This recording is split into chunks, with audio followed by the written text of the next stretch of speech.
If you're lying awake right now, struggling to quiet your racing mind, you're about to discover something that might surprise you. Tonight, we're going to explore why a single day in the Byzantine Empire would probably be the end of you, but told in the most soothing, sleep-inducing way possible. No jump scares, no sudden drama, just the gentle reality of how incredibly complex and demanding life was in the most sophisticated civilization most people have never heard of. Over the next few hours, we'll walk through a complete day in the year 1025 AD in the greatest city on Earth at the time, Constantinople. You'll experience the countless ways that Byzantine life would challenge, overwhelm, and quite possibly defeat even the most educated modern person. This isn't about emperors or epic battles, it's about the mundane, everyday struggles that made simply navigating another day in this labyrinthine society a remarkable achievement. By the way, if this helps you fall asleep tonight, make sure to subscribe to Past Bedtime. We create historical sleep stories regularly, and our growing community of insomniacs from around the world can tell you these gentle journeys through history really work. Before we begin, take a moment to tell us in the comments where you're listening from and what time it is. Whether it's 2 a.m. in Chicago, midnight in Manchester, or 3 a.m. in Melbourne, you're part of our global family of fellow night owls finding peace through history. So settle into your comfortable bed, adjust your pillow, and let yourself drift into a world where your biggest daily challenge wasn't your phone notifications or morning commute, but understanding which of the 7 different types of silk you were allowed to wear based on your exact social rank. Now, let's begin our gentle exploration of why the Byzantine Empire would probably defeat you before the morning liturgy even began. The first pale light of dawn creeps through the narrow window of your modest dwelling in Constantinople, and already you're facing your first impossible challenge of the day. You need to get dressed, but in the Byzantine Empire, clothing isn't just clothing, it's a complex legal code written in fabric and color that could literally get you executed if you get it wrong. You reach for what looks like a simple tunic, but wait. Is that shade of purple just a little too rich? Too close to the imperial purple that only the emperor and his immediate family can wear? You hold it up to the dim light, squinting, trying to determine if this is the purple that screams, "I'm a wealthy merchant," or the purple that whispers, "I'm committing treason." The difference between these purples is measured in shades so subtle that Byzantine dye masters trained for decades to distinguish them, and you, with your modern eyes accustomed to synthetic colors, wouldn't stand a chance. Let's say you choose what seems like a safe brown tunic instead. Brown is neutral, right? Wrong. The shade of brown, the quality of the fabric, the width of the borders, even the number of decorative bands around the sleeves, all of these communicate your exact place in the intricate Byzantine social hierarchy. Wear something too fine and you're accused of pretending to be above your station. Wear something too plain and you're showing disrespect to whatever position you actually hold. But it gets worse. You also need to understand the Byzantine system of court ranks, which had evolved over centuries into something so complicated that even Byzantine officials sometimes got confused. There were 18 main ranks of senators alone, each with their own specific clothing requirements. Then there were the ranks for different types of officials, different types of military officers, different types of clergy, different types of merchants, different types of craftsmen, and different types of servants. You're not just picking an outfit, you're making a legal declaration about who you are, what you do, how much you're worth, who your family is, what your relationship to the imperial court might be, and what your prospects for advancement are. And if you get any of this wrong, the consequences could range from social humiliation to imprisonment to death. As you finally settle on what you hope is appropriately neutral clothing, you realize you haven't even begun to tackle your hair. Byzantine hairstyles were just as regulated as clothing. The length, the style, whether you wore a beard, how you trimmed that beard, whether you covered your hair, what you covered it with, all of this was dictated by your social position, your occupation, your age, your marital status, and a dozen other factors. Men of different ranks wore their beards differently. Clean-shaven might mark you as a eunuch, which was actually a prestigious position in Byzantine society, but if you weren't actually a eunuch, being mistaken for one could lead to some very awkward conversations. A full beard might indicate you were a monk, a scholar, or a high-ranking official, but the exact length and style would tell everyone exactly which type of monk or scholar or official you were. For women, the complexity was even greater. Hair covering wasn't just about modesty, it was about advertising your marital status, your family's wealth, your husband's profession, and your own level of education. The fabric, the color, the way it was draped, whether any hair showed, how much jewelry decorated it, every detail was meaningful. Finally dressed and groomed according to what you hope are the appropriate regulations, you step outside into the streets of Constantinople and immediately realize that your clothing challenges were just the beginning. The city that greets you is unlike anything you could have imagined. Constantinople in 1025 was the largest, wealthiest, most cosmopolitan city in the world, home to perhaps 500,000 people from dozens of different cultures, speaking dozens of different languages, following different customs, worshipping in different ways, and all somehow coexisting in a space smaller than modern Manhattan. The streets are narrow, winding, and packed with humanity. But this isn't the chaotic bustle of a modern city that you might find familiar. This is something far more complex and formal. Every person you pass is locked into their specific role in Byzantine society, and every interaction between people follows rules that have been refined over centuries. You watch two men meet in the street, and what seems like a simple greeting turns into an elaborate ritual. They don't just say hello, they perform a careful dance of bows, gestures, and verbal formulas that communicate their relative ranks, their family relationships, their professional connections, the last time they met, what business they might have with each other, and their mutual level of respect. The depth of the bow, the position of the hands, the exact phrasing of the greeting, even which man speaks first, all of this follows precise rules that you couldn't learn in a lifetime. And you need to participate in this system. You can't just walk through Constantinople like a tourist. Every person you encounter will expect you to demonstrate your understanding of proper protocol. They'll expect you to know how to greet them appropriately, how to show the correct level of respect, how to indicate your own position in society, and how to conduct whatever business you might have according to the established customs. But how could you possibly learn these rules? They weren't written down in some handbook you could study.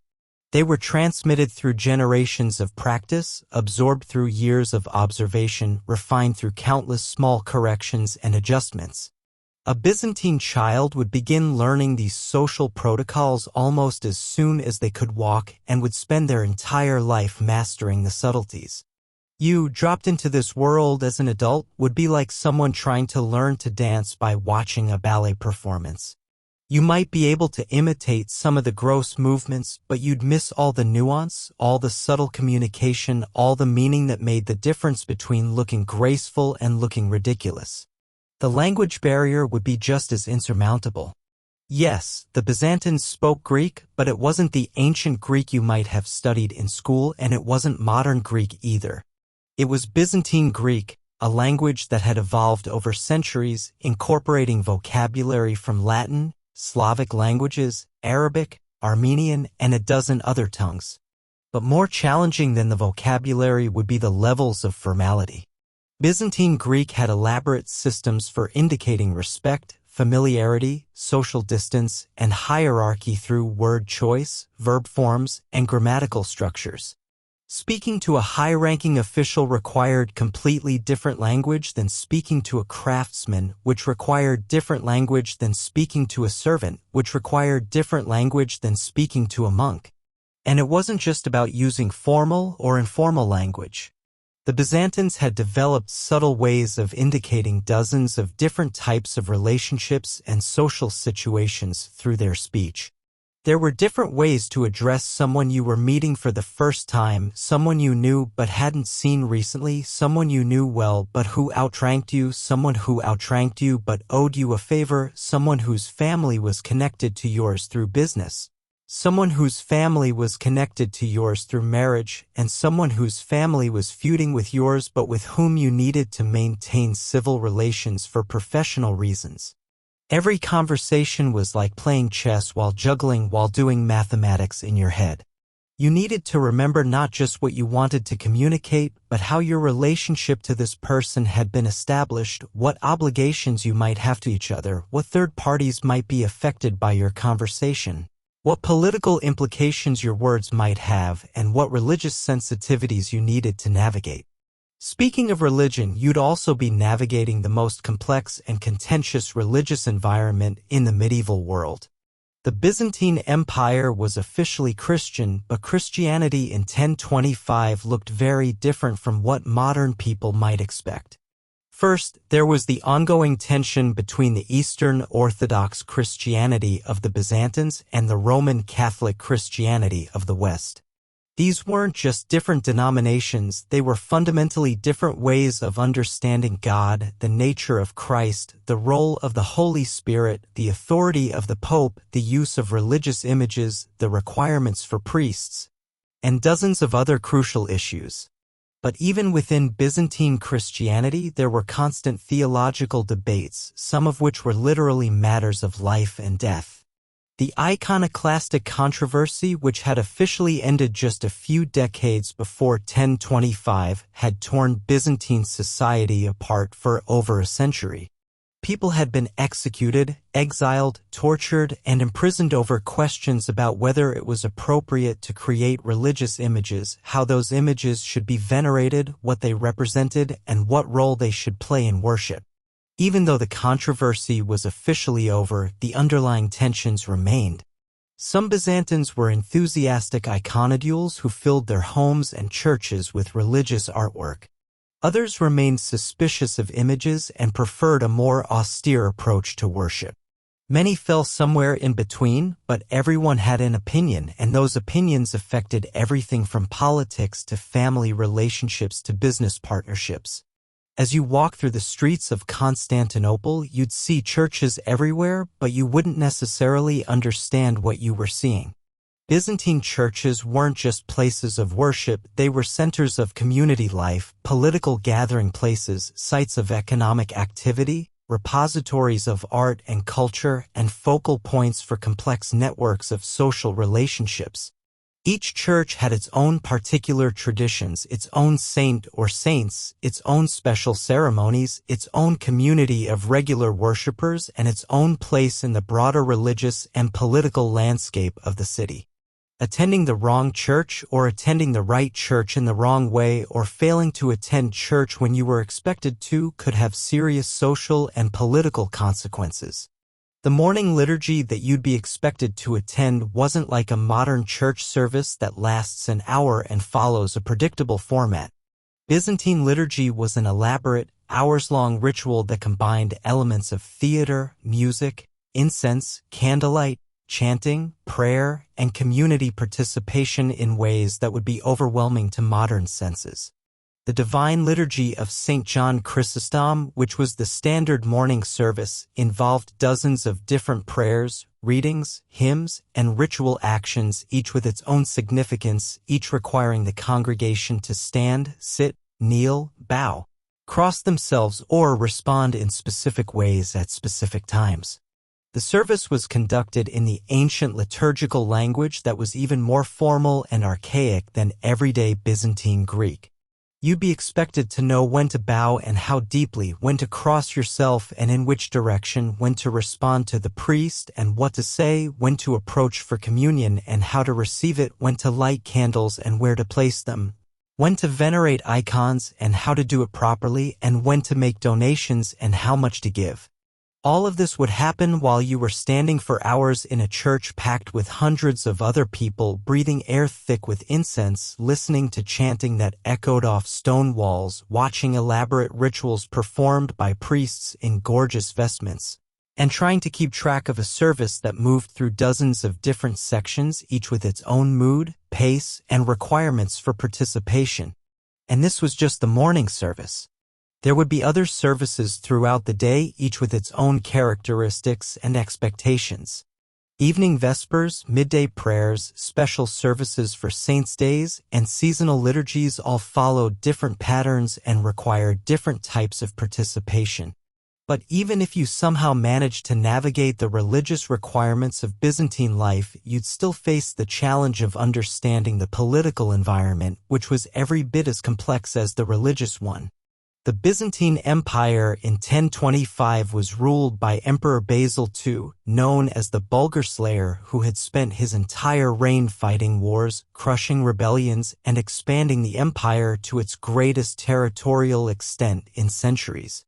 But the emperor was just the top of a vast bureaucratic pyramid that included hundreds of different offices, ranks, and positions, each with its own responsibilities, privileges, and requirements. The Byzantine system of government was based on the principle that every aspect of life should be regulated by the state for the greater glory of God and the empire. This meant that there were officials responsible for everything from major military campaigns to the regulation of bread prices, from the appointment of bishops to the licensing of prostitutes, from the collection of taxes to the maintenance of public toilets. Every one of these officials had their own staff, their own procedures, their own forms to fill out, their own fees to collect, and their own ways of doing business. As an ordinary person trying to accomplish even simple tasks, you'd need to navigate this bureaucratic maze constantly. Want to sell something in the market? You'd need permits from multiple different offices, each with its own requirements and fees. Want to get married? You'd need approval from church officials, civil officials, and possibly military officials if your profession had anything to do with the army. Want to travel to another city? You'd need documents proving your identity, your business, your destination, your route, and your expected date of return. And every interaction with every official would require you to understand exactly who they were, what their rank meant, how they fit into the broader bureaucratic structure, what their authority actually covered, what they could and couldn't do for you, and how you should approach them to get what you needed. The Byzantine bureaucracy wasn't just complicated, it was deliberately complicated. Complexity was seen as a sign of sophistication and proper order. The more elaborate the procedures, the more official the process seemed. The more difficult it was to navigate the system, the more impressive it was when someone successfully did so.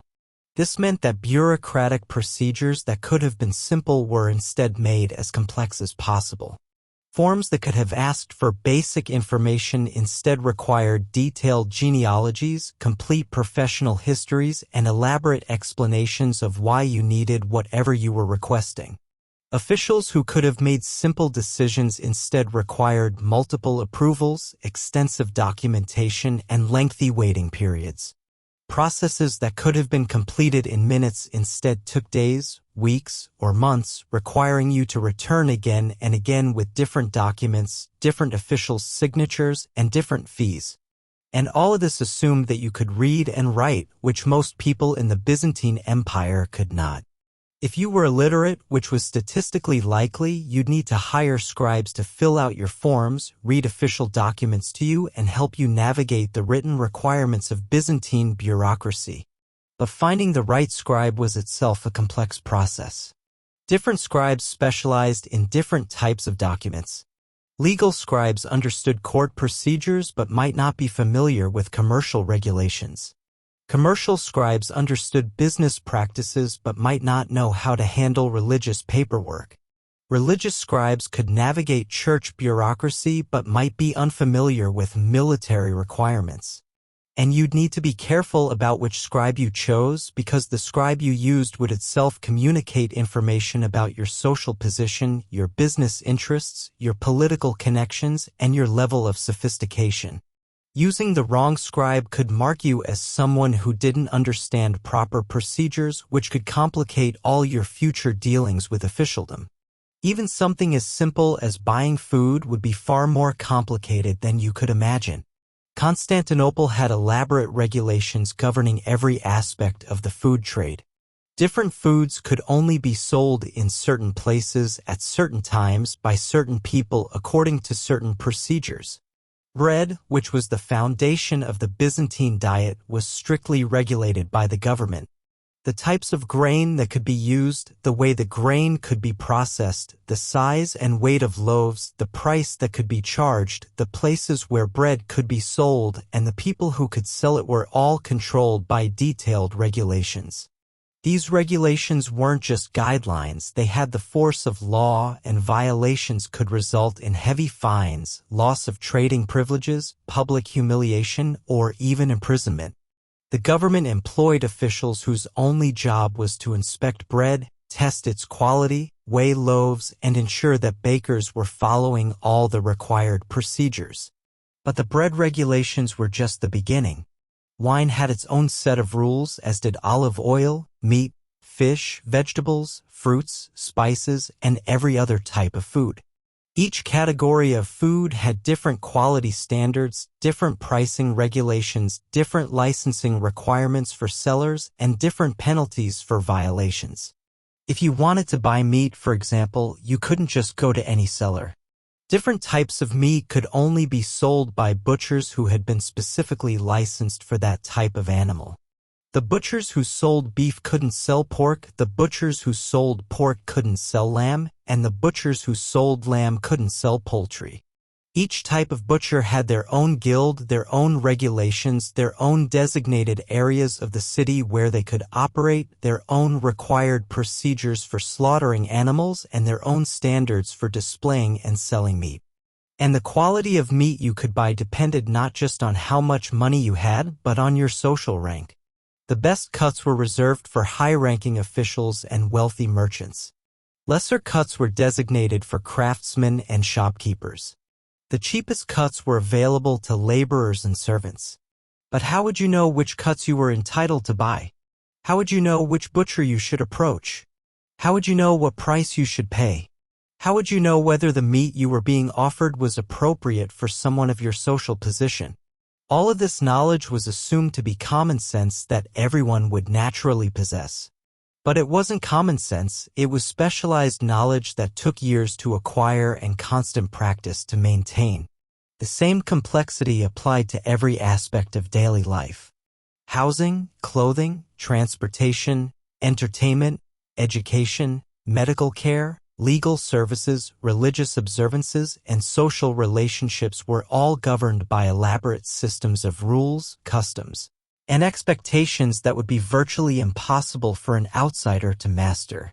And underlying all of these systems was a fundamental assumption about human nature and social organization that was completely different from modern ideas.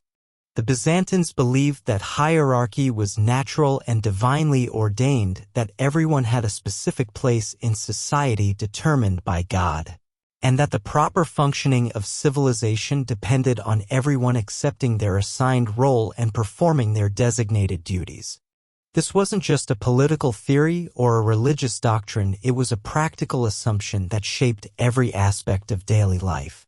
People weren't supposed to aspire to rise above their station, to question established authorities, to experiment with new ways of doing things, or to value individual preferences over collective obligations.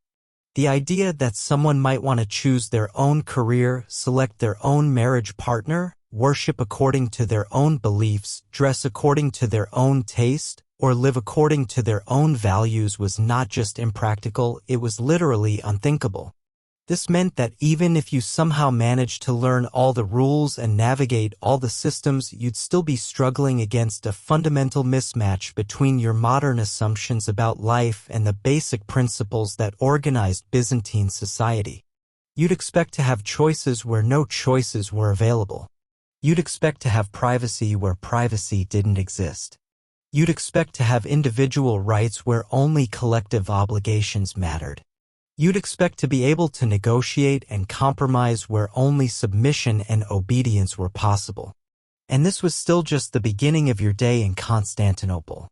You hadn't yet tried to find work, conduct business, make friends, avoid enemies, stay healthy, or accomplish any of the countless other tasks that would be necessary for survival in Byzantine society. The morning sun climbs higher over the great city, and you realize that you've been awake for hours, struggling with challenges that every Byzantine child would have mastered by the age of 10. Your day has barely begun, and already you're exhausted by the mental effort required just to function in this alien world. But there's no time to rest.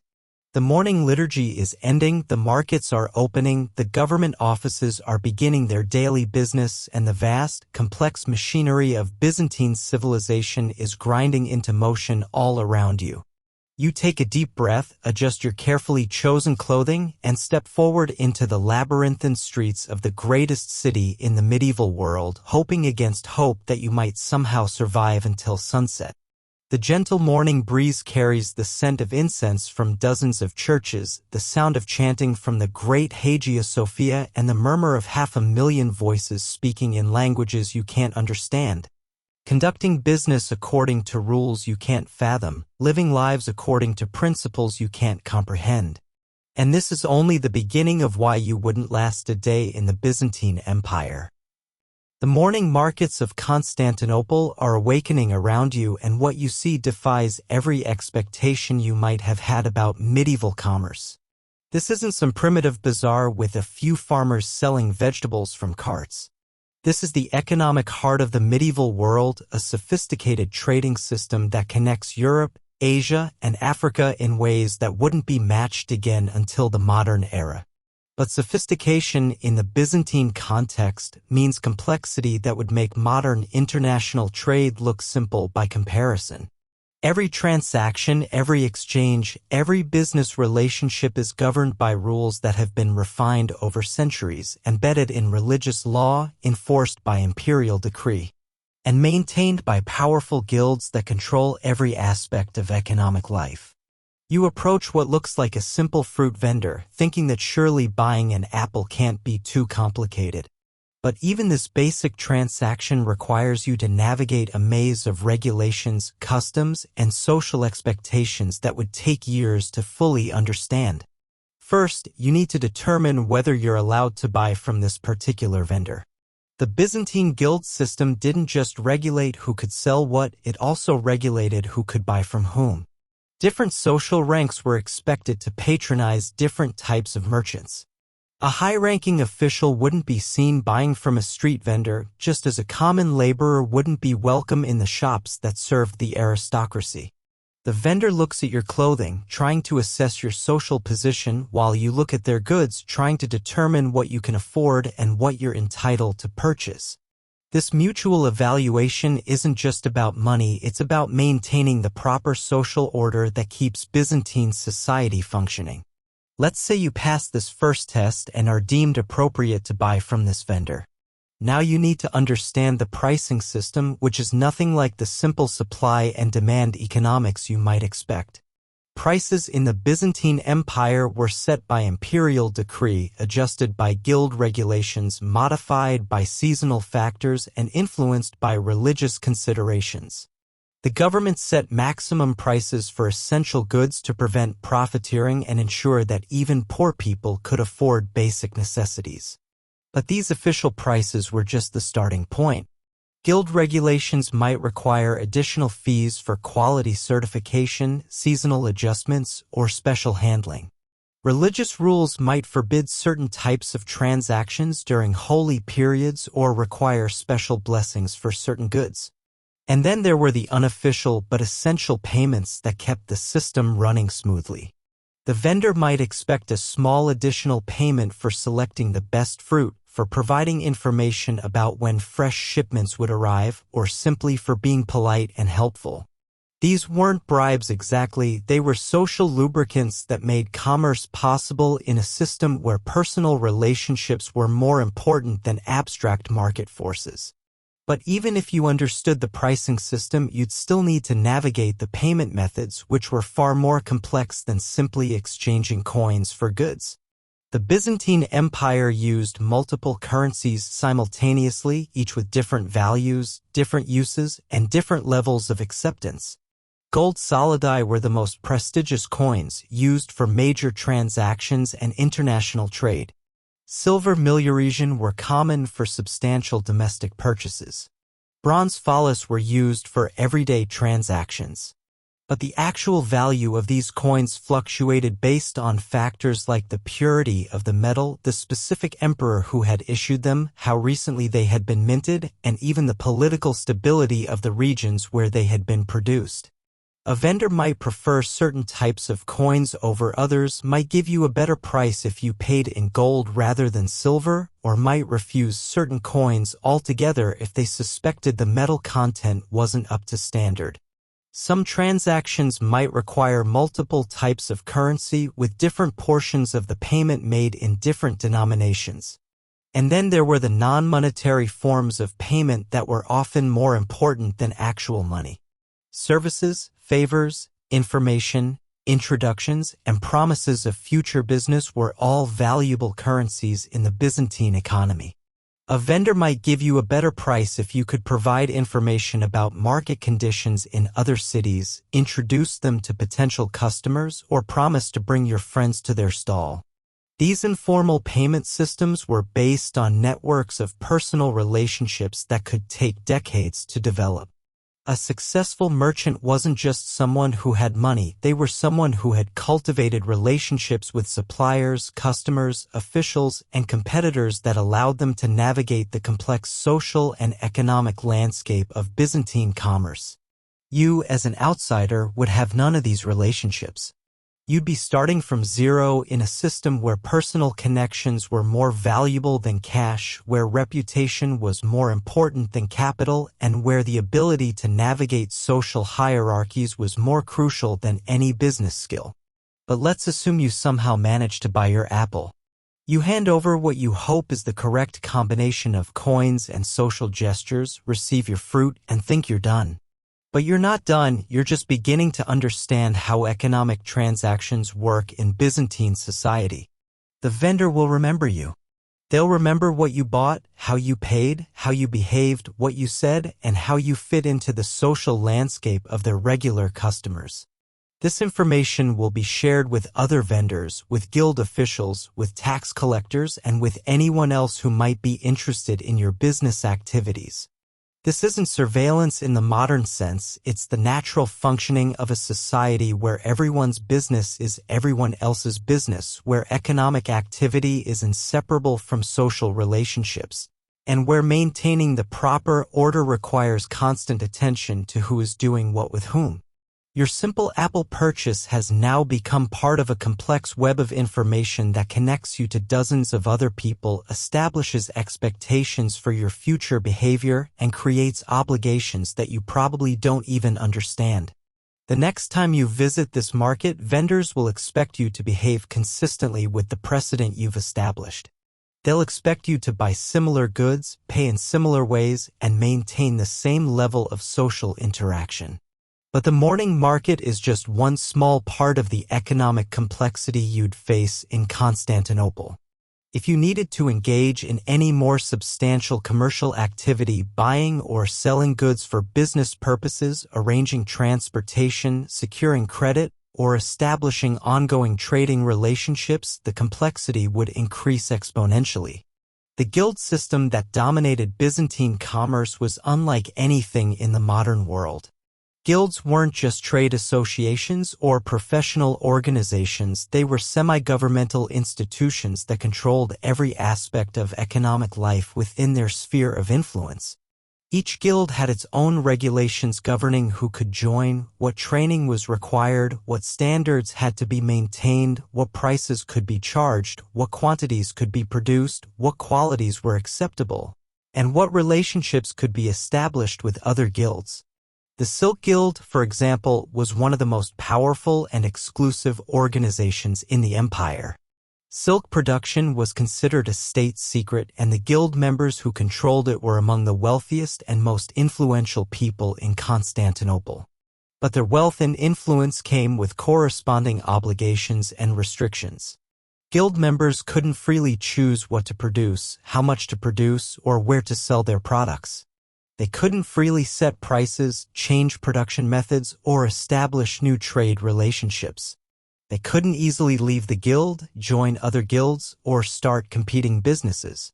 In exchange for these restrictions, guild members received protection from competition, guaranteed access to raw materials, established markets for their products, and support during difficult times. The guild system created stability and predictability, but at the cost of individual freedom and economic flexibility. For someone like you trying to function in this system as an outsider, the barriers would be nearly insurmountable. You couldn't just decide to start a business or learn a trade. You'd need to be accepted by the appropriate guild, complete the required training, demonstrate your competence to guild officials, and gradually work your way up through the established hierarchy.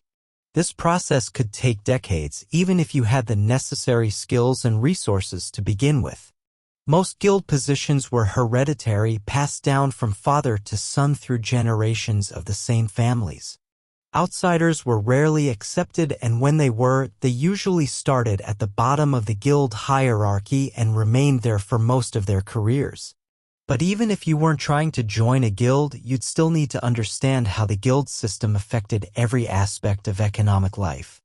Guild regulations determined what goods were available, what they cost, what quality standards they met, and how they could be purchased. If you needed clothing, you'd have to deal with the textile guilds, each of which controlled different aspects of clothing production. The Wool Guild controlled the production of woolen fabrics, the Linen Guild controlled linen production, the Silk Guild controlled silk production, and the Tailors Guild controlled the actual making of garments. But these guilds didn't just control production, they also controlled distribution, retail sales, and even the wearing of certain types of clothing. The sumptuary laws that regulated what different social ranks could wear were enforced by the guilds, which meant that guild officials had the authority to inspect your clothing, question your right to wear certain fabrics or styles, and impose penalties if they determined that you were dressing above your station. The same system applied to food, housing, transportation, and every other aspect of material life. If you needed to repair your dwelling, you'd have to deal with the construction guilds. If you needed to travel, you'd have to deal with the transportation guilds. If you needed medical care, you'd have to deal with the physicians guild. Each guild had its own procedures, its own requirements, its own fees, and its own ways of determining whether you were entitled to their services. And each guild's decisions affected your relationships with other guilds because the guild system was designed to be interconnected and mutually supporting. The construction guild, for example, couldn't just repair your house, they had to ensure that the repairs conformed to building regulations, fire safety requirements, neighborhood standards, and aesthetic guidelines. This meant coordinating with other guilds that supplied materials, with government officials who enforced regulations, and with neighborhood organizations that maintained community standards. A simple repair job could require approvals from multiple guilds, permits from several government offices, and consultations with various community representatives. The process could take weeks or months, cost far more than the actual repairs, and create ongoing obligations and relationships that would affect your future dealings with all of these organizations. And this was assuming that you could afford to hire guild services in the first place.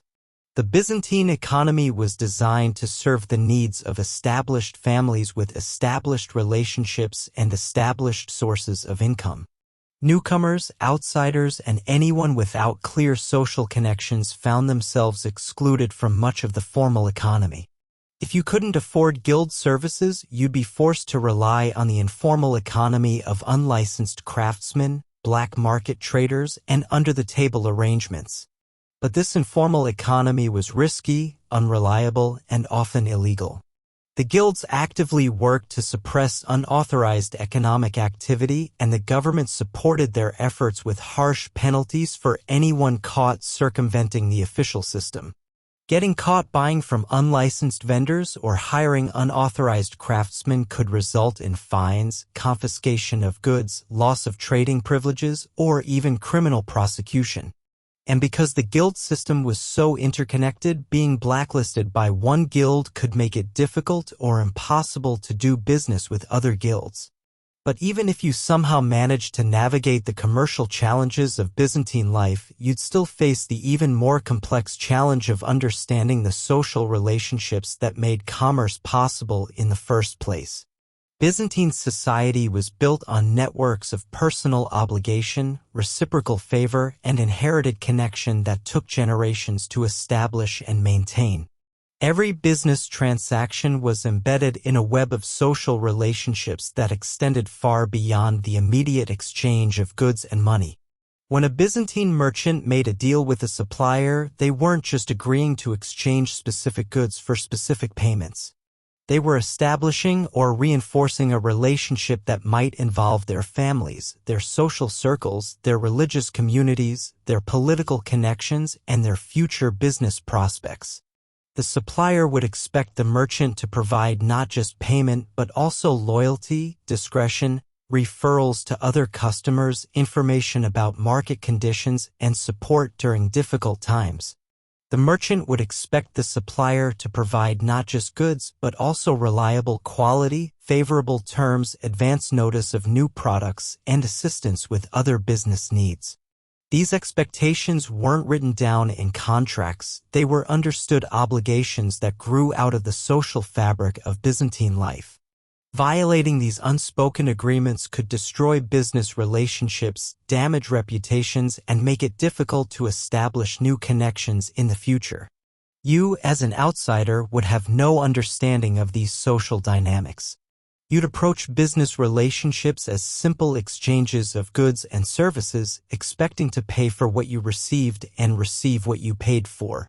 But your Byzantine counterparts would be expecting you to participate in a complex social dance that you didn't even know was happening.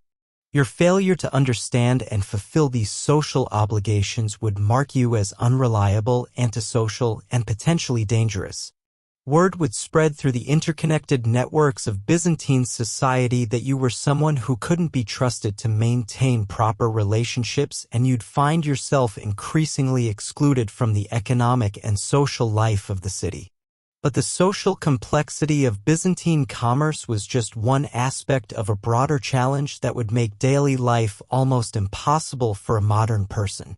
The Byzantine Empire in 1025 was a society in constant motion where political alliances shifted daily, where religious controversies erupted without warning, where military campaigns could transform the entire economic landscape overnight, and where individual survival depended on staying informed about dozens of different types of rapidly changing information.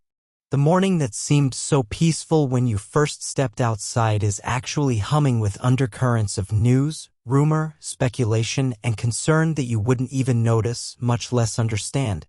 As you walk through the markets and streets of Constantinople, you're surrounded by people who are constantly gathering, evaluating, and acting on information that could affect their livelihoods, their safety, and their futures.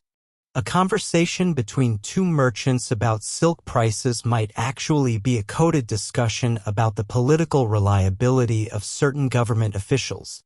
A group of craftsmen debating the quality of imported materials might really be trying to determine whether rumors of military campaigns in eastern provinces are affecting trade routes. A seemingly casual exchange of gossip between neighbors might be a careful assessment of whether recent theological disputes are likely to lead to changes in imperial policy. This constant circulation of information wasn't just idle curiosity, it was essential for survival in a society where political, economic, and religious changes could have immediate and dramatic effects on individual lives. The Byzantine Empire was a vast, complex system that connected Constantinople to dozens of other cities, hundreds of different peoples, and countless different interests and influences. Changes in any part of this system could ripple through the entire network, affecting everything from the price of bread to the safety of trade routes to the interpretation of religious law.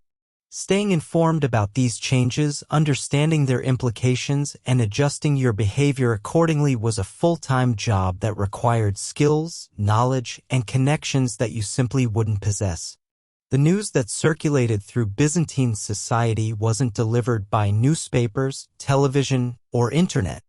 It traveled through networks of personal relationships embedded in business transactions disguised as casual conversation and transmitted through religious services, guild meetings, and social gatherings. Learning to decode this information, evaluate its reliability, and act on it appropriately required a deep understanding of Byzantine society that could only be acquired through years of experience. You'd need to know which sources were trustworthy, which types of information were accurate, which rumors were worth paying attention to, and which changes were likely to have lasting effects. But you'd also need to understand the political implications of being informed about certain types of information. In the Byzantine Empire, knowledge was power, and power was dangerous. Knowing too much about the wrong subjects or knowing the right information at the wrong time could make you a target for suspicion, investigation, or elimination. The imperial government maintained extensive networks of informants, spies, and investigators who monitored the flow of information through Constantinople. They were particularly interested in anyone who seemed to have access to political intelligence, military information, or details about court activities.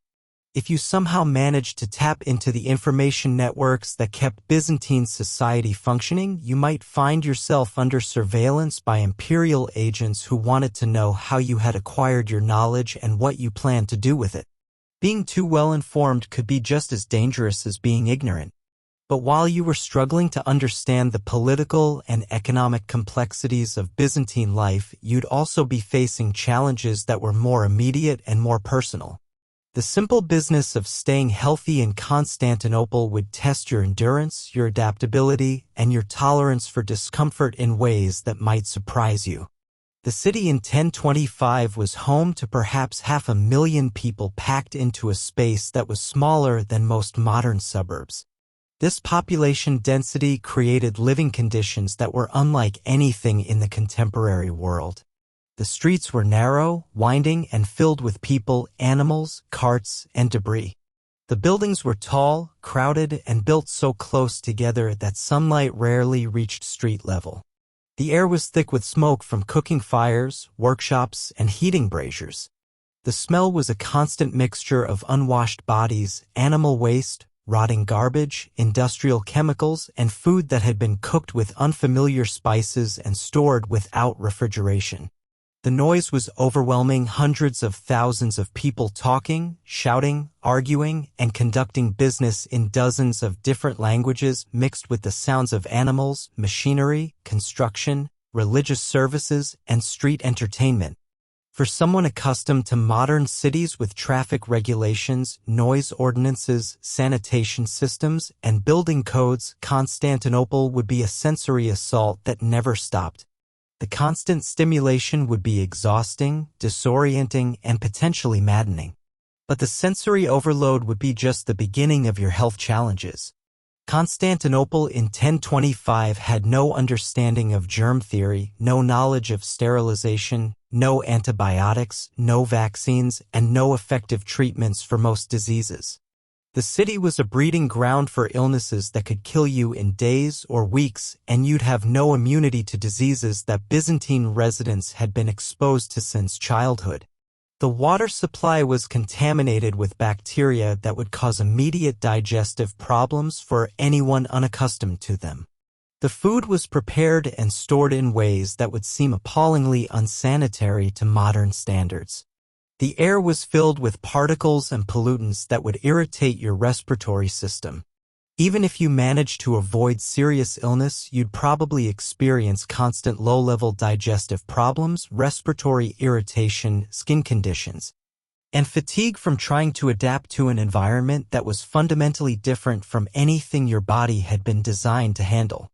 And if you did get sick, the medical treatment available would be based on theories and practices that were not just ineffective, but often actively harmful. Byzantine medicine was based on the ancient Greek theory of the four humors, which explained illness as an imbalance between blood, phlegm, yellow bile, and black bile in the body. Treatment typically involved attempts to rebalance these humors through bloodletting, purging, induced vomiting, and the administration of herbs and chemicals that were often toxic. Surgery was performed without anesthesia, antiseptics, or understanding of anatomy. Broken bones were set without X-rays, infections were treated without antibiotics, and pain was managed with alcohol and opium-based drugs that were more likely to cause addiction than provide relief. The physicians who provided this treatment were often well-educated, well-intentioned people who were doing their best according to the medical knowledge of their time. But their best efforts were based on theories that were fundamentally wrong, and their treatments were more likely to make patients worse than better. If you suffered a serious injury or illness in Constantinople, your best chance of survival would be to avoid medical treatment altogether and hope that your body's natural healing abilities were strong enough to overcome whatever was wrong with you. But even if you managed to stay relatively healthy, you'd still face the challenge of finding adequate housing in a city where space was at a premium and where your housing options were strictly limited by your social rank and economic resources. Constantinople in 1025 had perhaps 100,000 dwelling units for 500,000 people, which meant that most people lived in cramped, shared accommodations that offered little privacy, comfort, or security. The housing that was available was distributed according to strict social hierarchies that determined who could live where, what type of accommodation they could occupy, and what amenities they could access. High-ranking officials and wealthy merchants lived in elaborate houses with multiple rooms, private courtyards, and sophisticated amenities like running water and private baths. Middle-ranking professionals and successful craftsmen lived in smaller houses or multi-room apartments that they shared with their extended families and servants. Lower-ranking workers and recent immigrants lived in single rooms that they rented by the week or month, often sharing these spaces with multiple other people. The poorest residents lived in dormitory-style accommodations where dozens of people slept in large common rooms or in temporary shelters that offered little more than a roof and walls. As an outsider with no established social connections, you probably find yourself in one of the lower categories of housing, sharing cramped quarters with strangers, sleeping on a straw mattress or wooden platform, and having access to minimal sanitation facilities. The room you'd rent would likely be small, dark, poorly ventilated, and furnished with only the most basic necessities. You'd share cooking facilities with other tenants, use communal toilets that were emptied infrequently, and draw water from wells or cisterns that served entire neighborhoods. Privacy would be essentially non-existent. Your neighbors would be able to hear every conversation, observe every visitor, and monitor every aspect of your daily routine.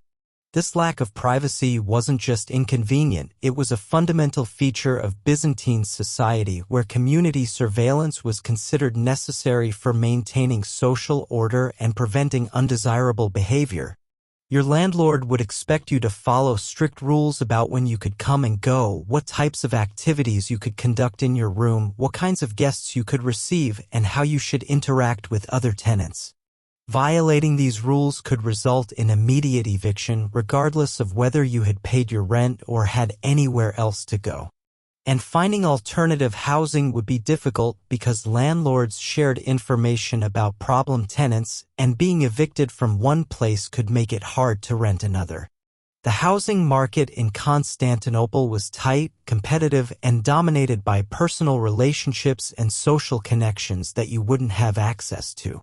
But even if you found adequate housing, you'd still need to furnish it with the basic necessities of daily life, which would require you to navigate the complex market systems we've already discussed, while also understanding the sumptuary laws that regulated what types of possessions different social ranks were allowed to own. The clothes you could wear, the furniture you could use, the dishes you could eat from, the decorations you could display, and even the colors you could surround yourself with were all regulated by law according to your social position. Owning possessions that were deemed inappropriate for your rank could result in confiscation, fines, or other penalties. As the morning progresses in Constantinople and you begin to understand the true complexity of Byzantine daily life, you realize that every aspect of existence in this society requires knowledge, skills, and connections that would take decades to develop.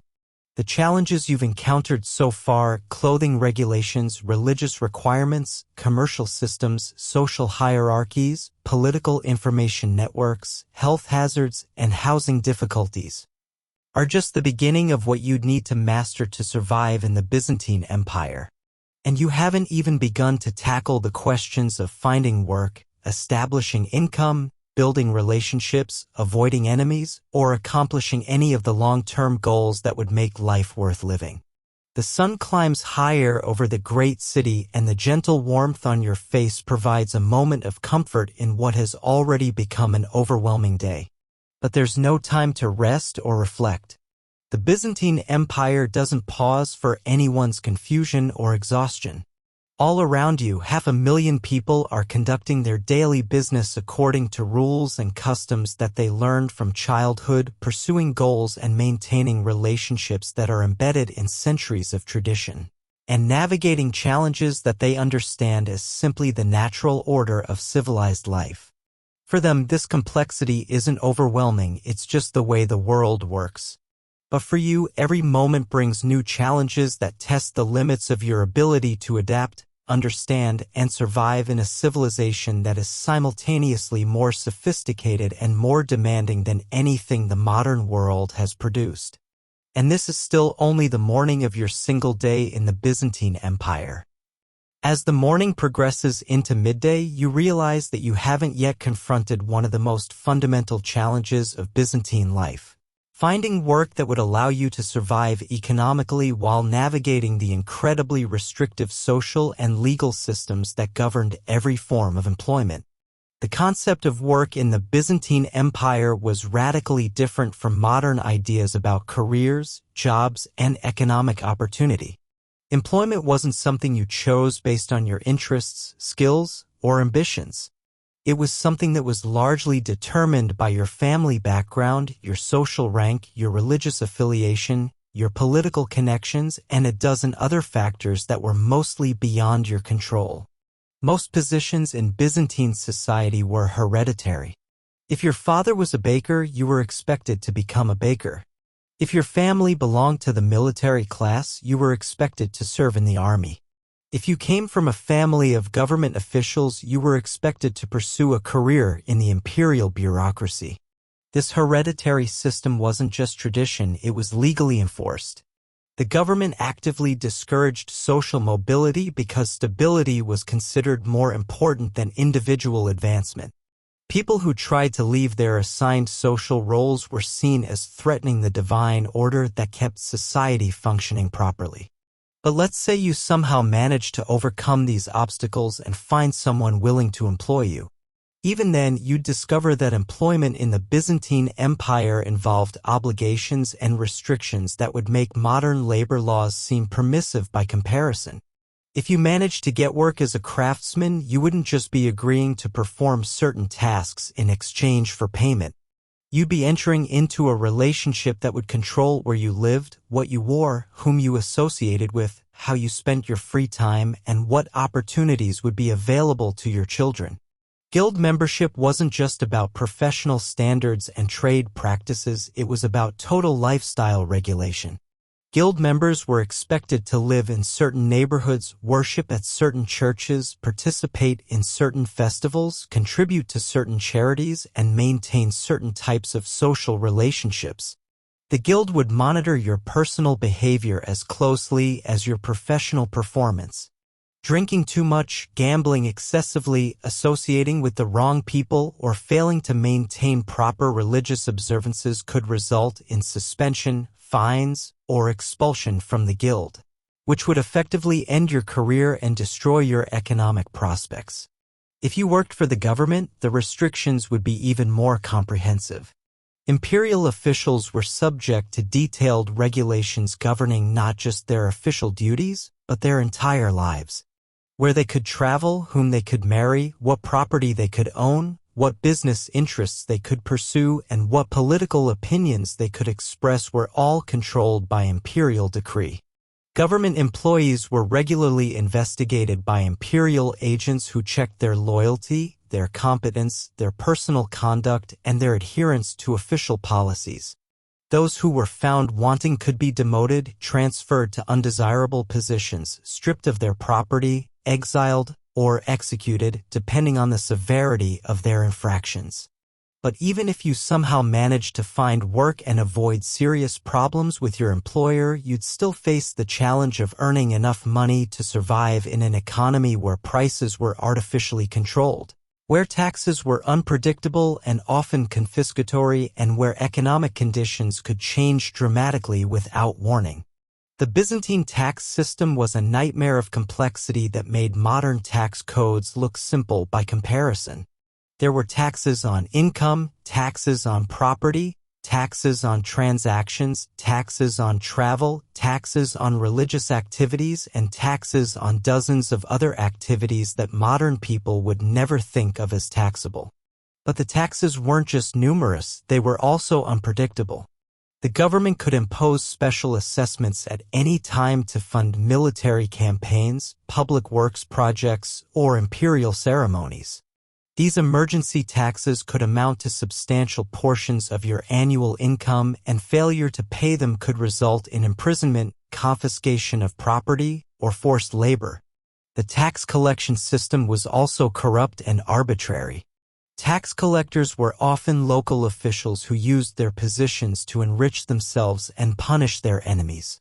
They could assess your wealth and income based on incomplete information, prejudiced assumptions, or outright lies, and you would have little recourse if you believed their assessments were unfair. Appeal processes existed, but they were expensive, time-consuming, and often futile. Most people found it easier to pay unjust taxes than to fight them, which encouraged tax collectors to make increasingly unreasonable demands. And even if you managed to earn money and pay your taxes, you'd still need to navigate the complex systems that controlled how money could be spent, saved, and invested in the Byzantine economy. Banking in the Byzantine Empire was dominated by Italian merchants who had established sophisticated financial networks connecting Constantinople to the major commercial centers of Europe and the Mediterranean.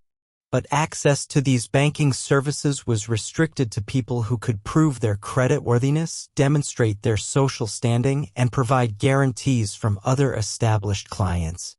As an outsider with no commercial history and no social connections, you'd be excluded from most formal banking services. You couldn't easily get credit, transfer money to other cities, exchange foreign currencies, or invest in commercial ventures. This would force you to rely on informal financial networks that were riskier, more expensive, and less reliable.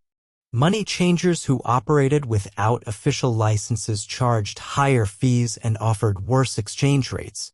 Unofficial lenders charged higher interest rates and used collection methods that were often violent and illegal. Storing money safely was also a constant challenge. Banks offered secure storage for valuable items, but only for established clients who could pay substantial fees. Most people had to keep their savings hidden in their homes, where they were vulnerable to theft, fire, and other disasters. The lack of secure storage meant that accumulating significant wealth was extremely difficult for ordinary people. Any money you managed to save would be constantly at risk, and the fear of loss would make it hard to focus on earning more. But financial challenges were just one aspect of the broader problem of establishing yourself in Byzantine society as someone without existing connections or established reputation. Every aspect of Byzantine life was based on networks of personal relationships that had been built up over generations. These networks determined not just economic opportunities, but also social interactions, legal protections, political influence, and even basic safety and security.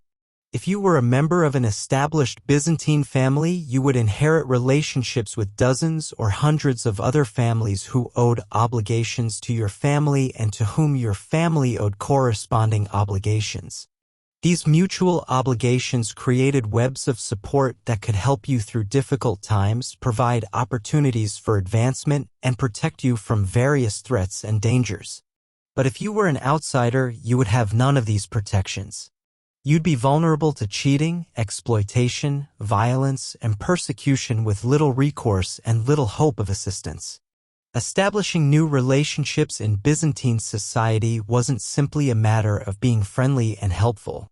It required demonstrating your worthiness according to criteria that were complex, subtle, and often contradictory. You needed to show that you understood proper social protocols, that you could fulfill the obligations that came with relationships, that you had valuable resources or skills to offer, and that associating with you wouldn't damage other people's reputations or social standing.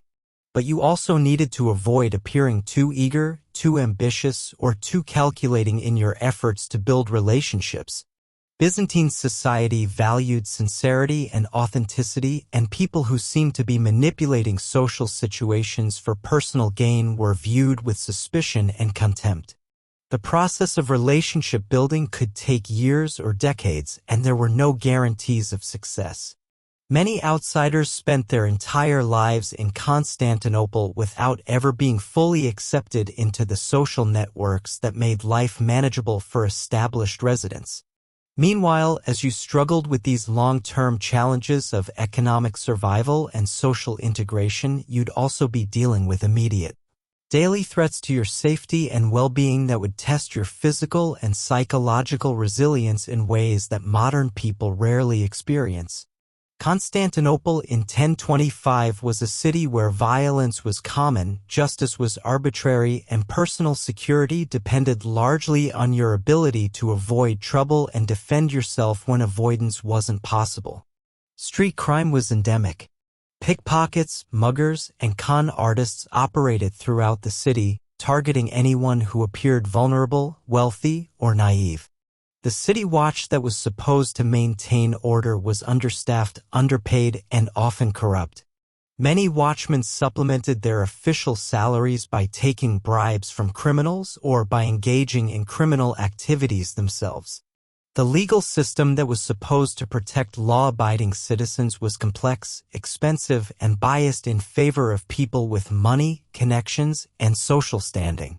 Getting justice through official channels required navigating a maze of courts, procedures, and officials that could take months or years and cost more than most people could afford.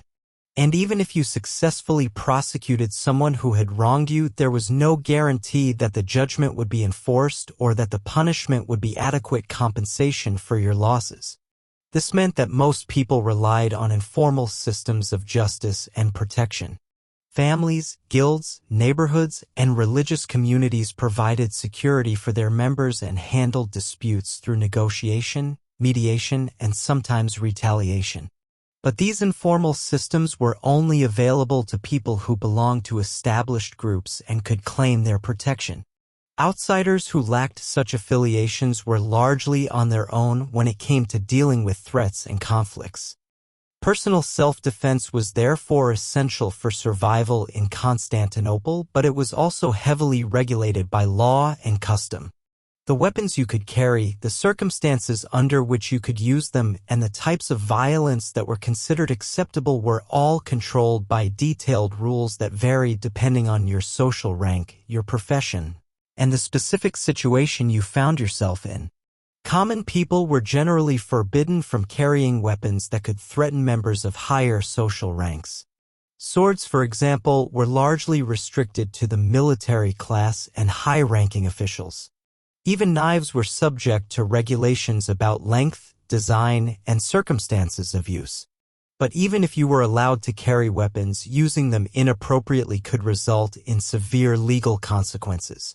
Killing someone in self-defense might be justified under certain circumstances, but proving that your actions were justified required witnesses, legal representation, and often political connections that you probably wouldn't have. The psychological stress of living in this kind of environment would be enormous. You'd need to be constantly alert to potential threats, constantly aware of social and legal boundaries, and constantly prepared to make split-second decisions about how to respond to dangerous or ambiguous situations. This level of stress and vigilance would be exhausting for anyone, but it would be especially difficult for someone who lacked the cultural knowledge and social support systems that helped Byzantine residents cope with the challenges of daily life.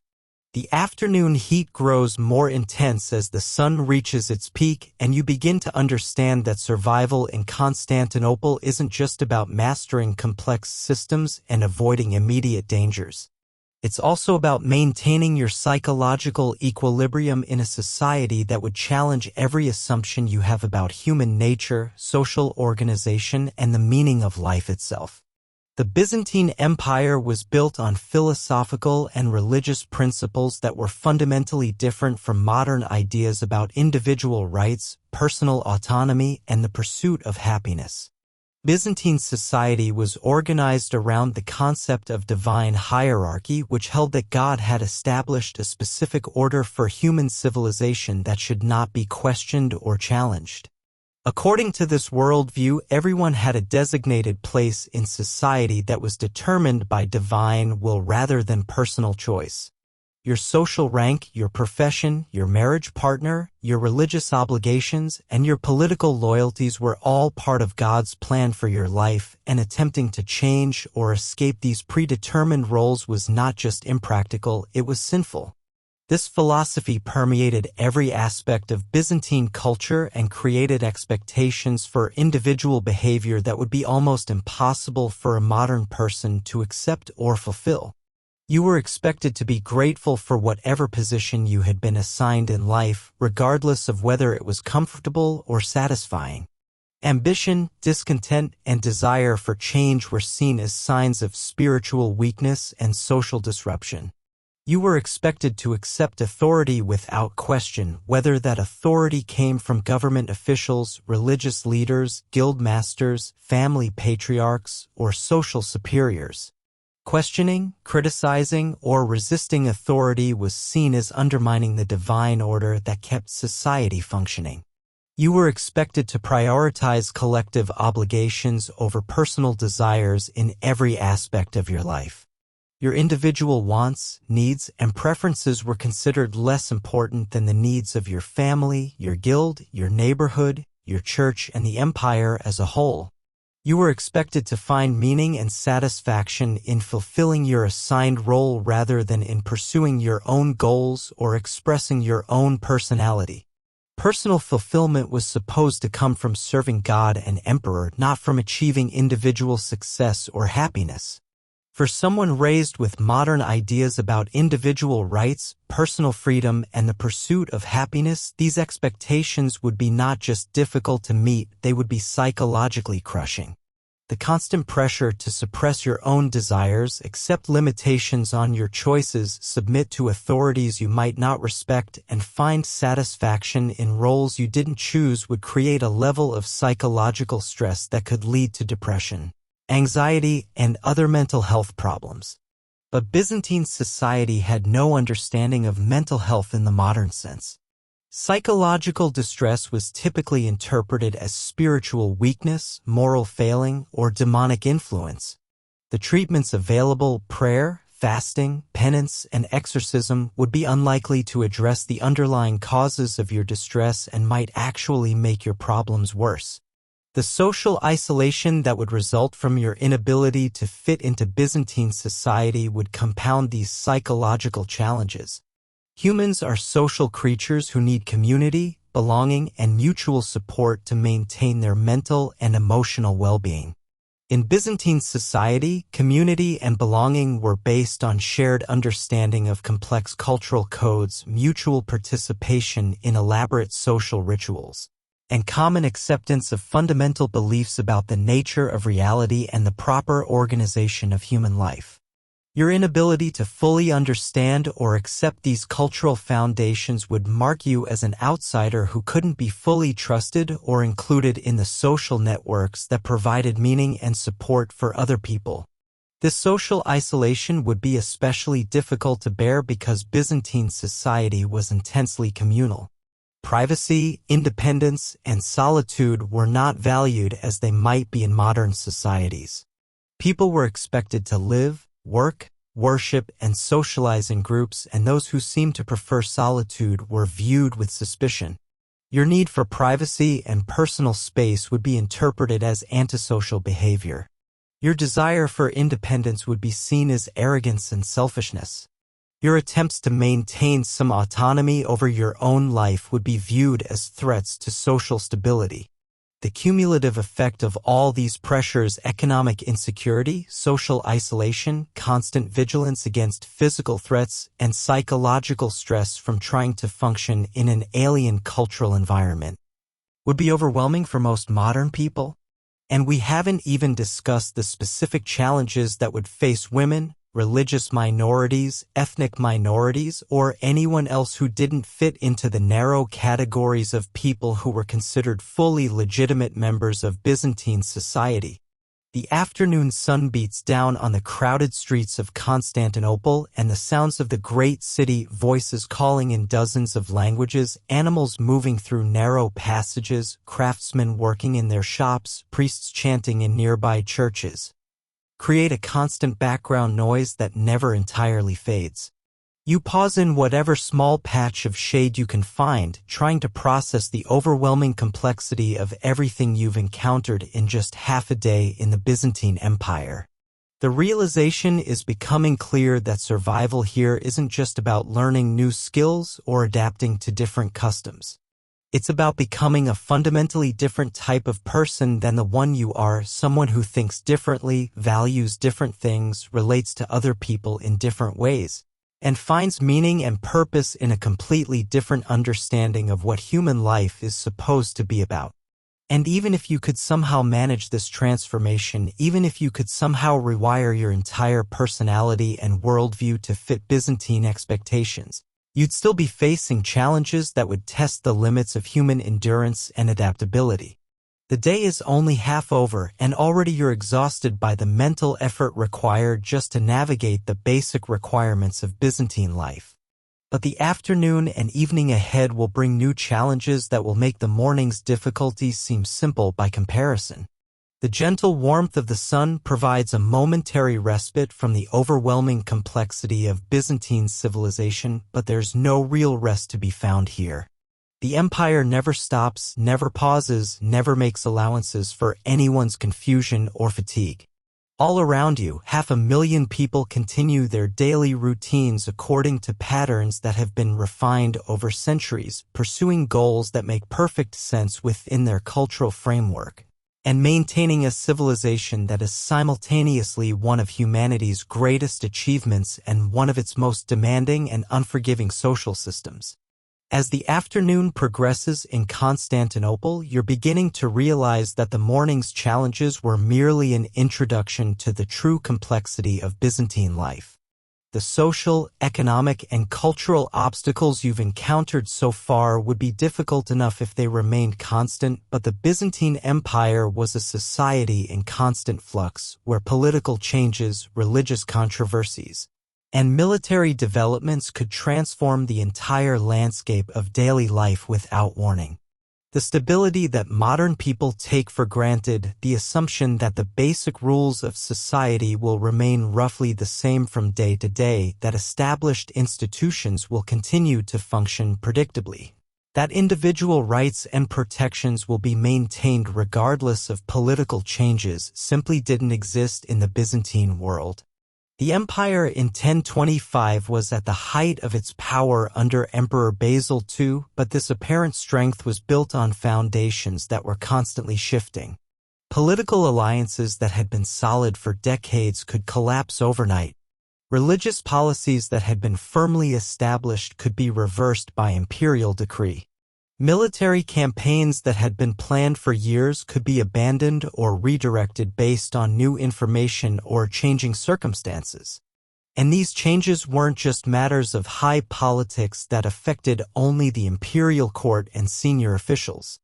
They rippled through every level of Byzantine society, affecting the daily lives of ordinary people in ways that were immediate, dramatic, and often devastating. A change in imperial policy toward a particular religious practice could suddenly make your morning devotions illegal. A shift in trade relationships with foreign powers could eliminate your livelihood overnight. A military campaign in a distant province could result in new taxes that would consume most of your income. A political dispute between high-ranking officials could make your neighborhood unsafe or inaccessible. Living in this environment of constant uncertainty required a level of adaptability and resilience that would challenge even the most flexible modern person. You couldn't simply learn the rules and follow them. You had to constantly monitor changing conditions and adjust your behavior accordingly. But monitoring these changes required access to information networks that were themselves complex, unreliable, and potentially dangerous.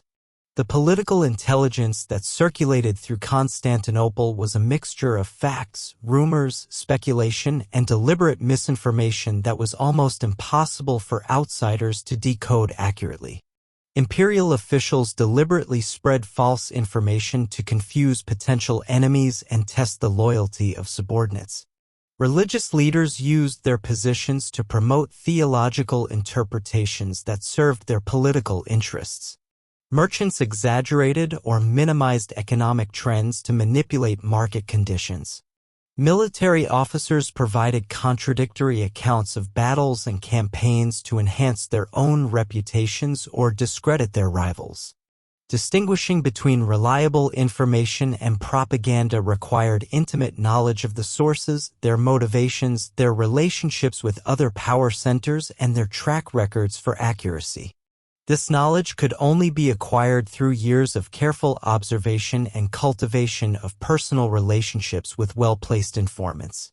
Even if you somehow managed to access accurate information about changing conditions, you'd still need to understand how those changes were likely to affect your specific situation. The Byzantine Empire was so large and complex that the same political development could have completely different implications for different people depending on their location, occupation, social rank, religious affiliation, and dozens of other factors.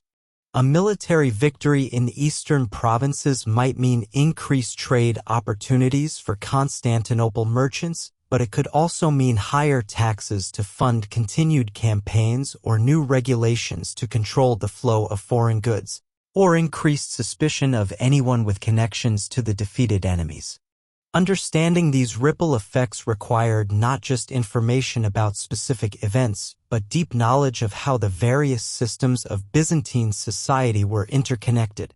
You'd need to understand how military policies affected economic conditions, how economic conditions affected social relationships, how social relationships affected religious practices, and how religious practices affected political stability.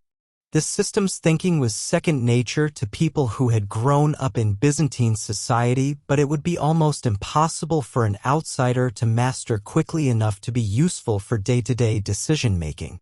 Meanwhile, as you struggled to understand the broader political and economic forces that shaped Byzantine life, you'd also be dealing with the immediate practical challenge of simply getting through the afternoon in a city that became more dangerous and unpredictable as the day progressed.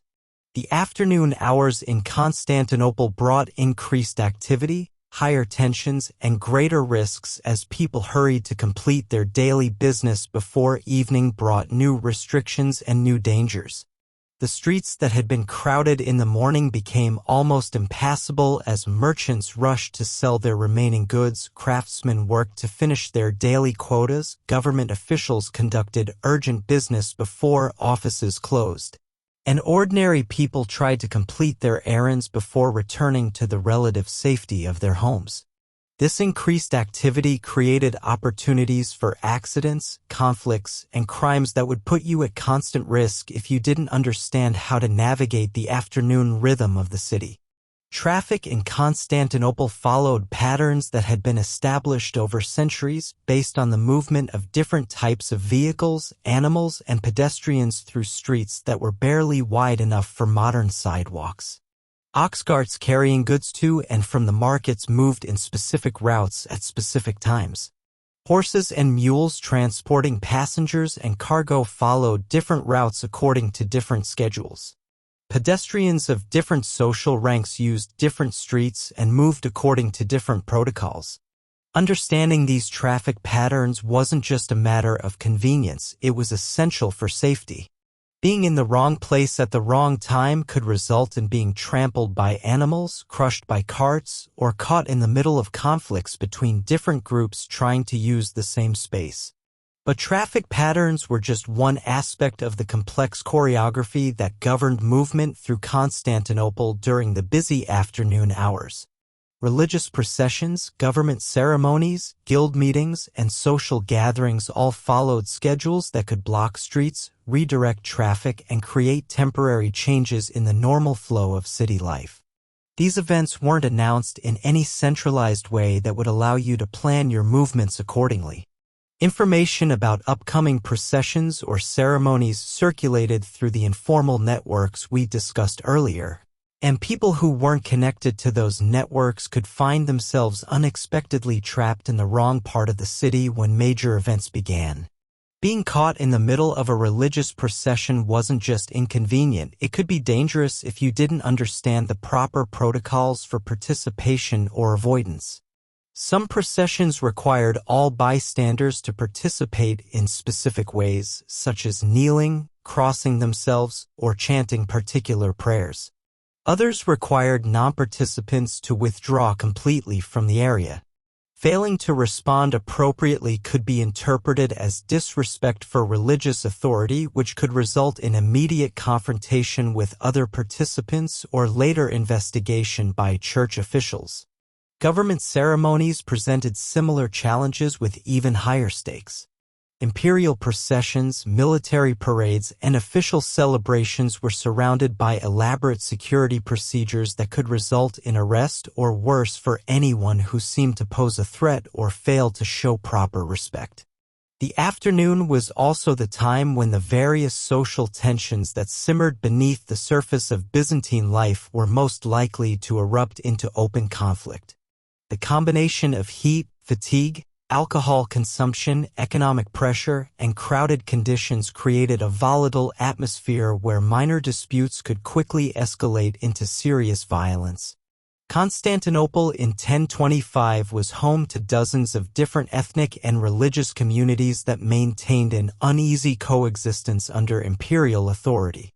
Greeks, Armenians, Bulgarians, Arabs, Italians, Russians, and many other groups all had their own neighborhoods, their own customs, their own languages, and their own grievances against each other and against the imperial government. Most of the time, these differences were managed through established protocols that allowed different communities to interact peacefully for mutual benefit. But the protocols were fragile and they could break down quickly when conditions became stressful. Economic disputes between merchants from different communities could escalate into ethnic conflicts that involved entire neighborhoods. Religious disagreements between different Christian sects could lead to riots that required military intervention. Political tensions between supporters of different imperial policies could result in street fighting that made large areas of the city unsafe for anyone who wasn't clearly aligned with one side or the other. As an outsider who didn't belong to any established community, you'd be especially vulnerable during these conflicts. You couldn't claim the protection of any particular group, but you also couldn't remain completely neutral because neutrality itself was often interpreted as suspicious or hostile. The afternoon heat would also intensify the health challenges that had been building throughout the day. Constantinople in July could reach temperatures that would be uncomfortable even with modern air conditioning, but the medieval city had no effective ways to cool buildings or provide relief from the heat. The narrow streets and tall buildings that provided some shade also trapped hot air and prevented cooling breezes from circulating. The smoke from cooking fires, workshops, and heating systems added to the oppressive atmosphere. The smell of unwashed bodies, animal waste, and rotting garbage became more intense as temperatures rose. For someone unaccustomed to these conditions, the afternoon heat could cause dehydration, heat exhaustion, and other serious health problems. But the water that was available to treat these conditions was often contaminated, and drinking too much could cause digestive problems that were as dangerous as dehydration. Finding clean, safe water in Constantinople required knowledge of which wells, cisterns, and fountains were reliable, which vendors sold water that had been properly stored, and which sources should be avoided because of contamination or political problems. Water rights in the city were complex and contested. Different neighborhoods had access to different sources, and using water from the wrong source could result in conflicts with local residents who considered you an intruder or a thief. The public baths that provided some relief from the heat and dirt of daily life were also governed by elaborate social protocols that determined who could use them, when they could use them, how they should behave while using them, and what they should pay for the privilege. Different bathhouses served different social classes, different religious communities, and different genders according to different schedules. Men and women used the same facilities at different times, but the specific hours for each gender varied from bath to bath and could change based on religious observances or seasonal considerations.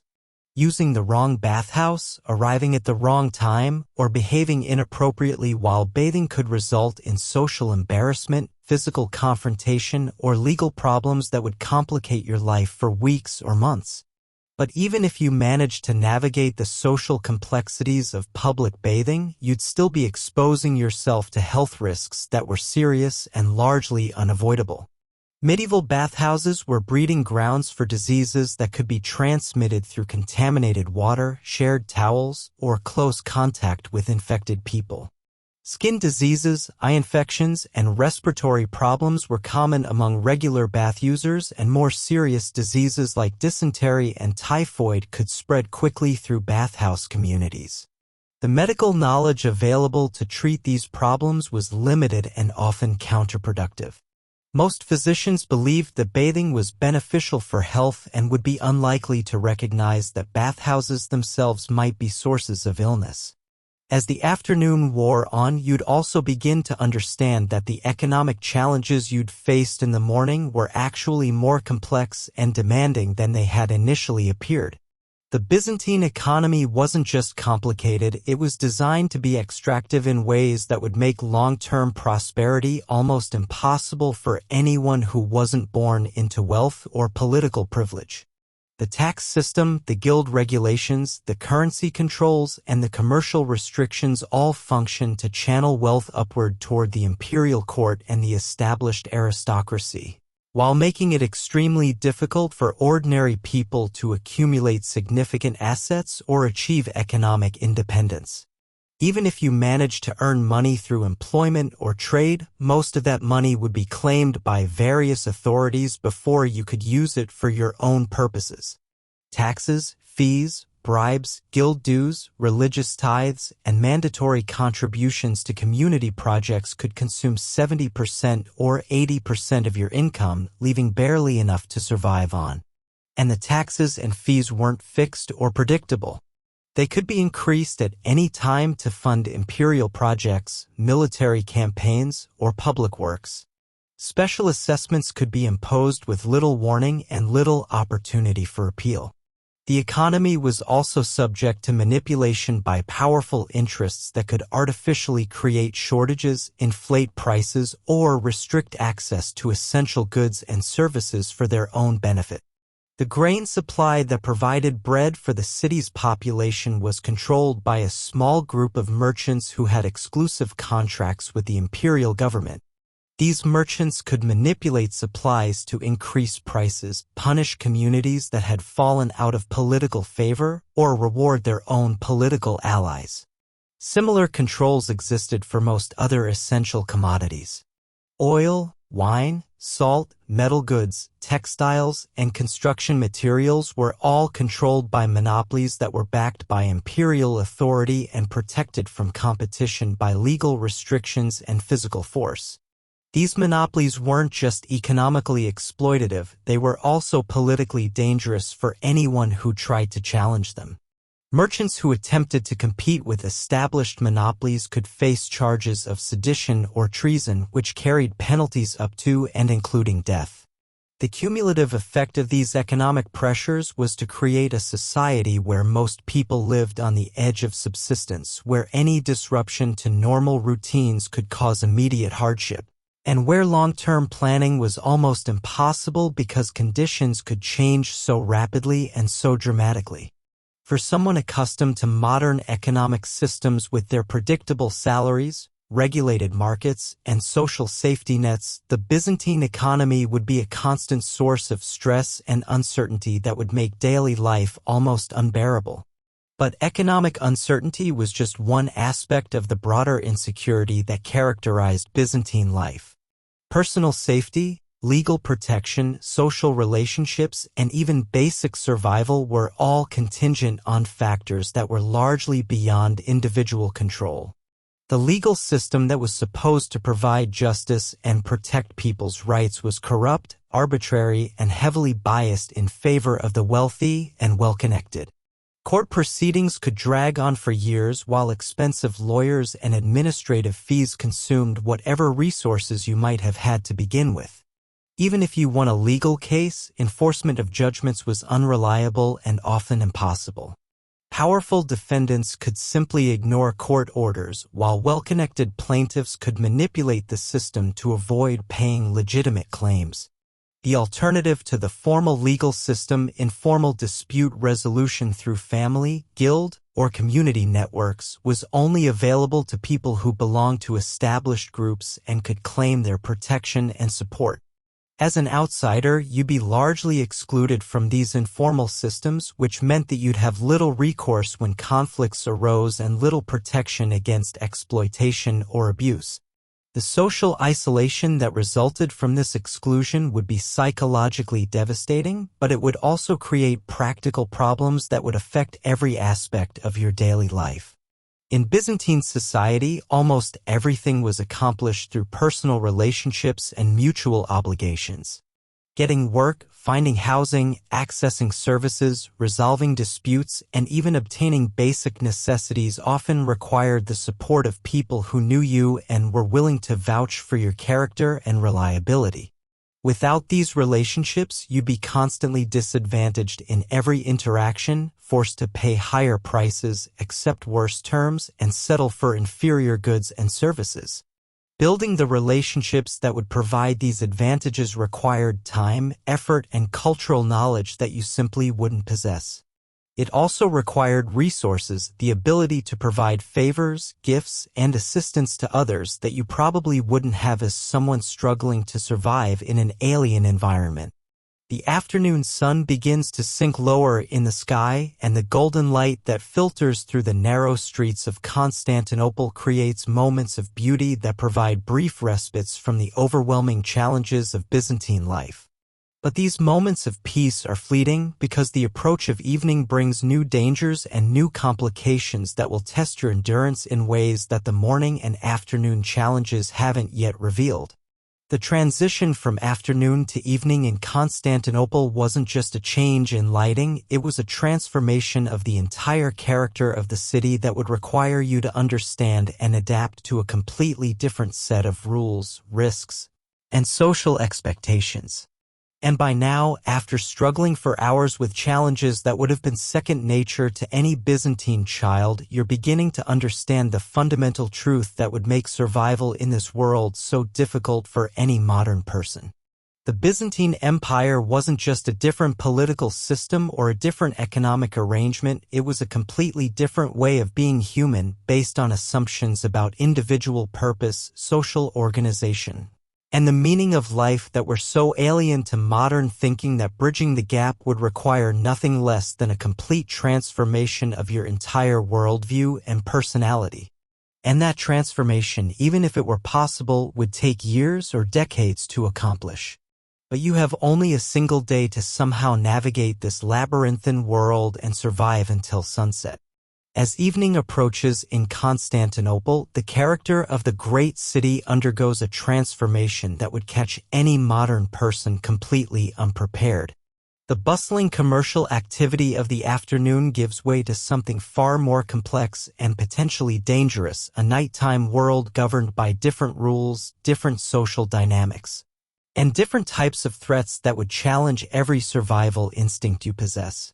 The first thing you'd notice as darkness begins to fall is how profoundly different a medieval city becomes when the sun goes down. There are no street lights, no illuminated shop signs, no traffic signals, no emergency lighting systems, nothing that would help you navigate the increasingly dark labyrinth of Constantinople's narrow streets and winding passages. The only sources of light are occasional torches mounted outside important buildings, oil lamps flickering in some windows, and the faint glow from braziers and cooking fires that creates pools of dim illumination in courtyards and squares.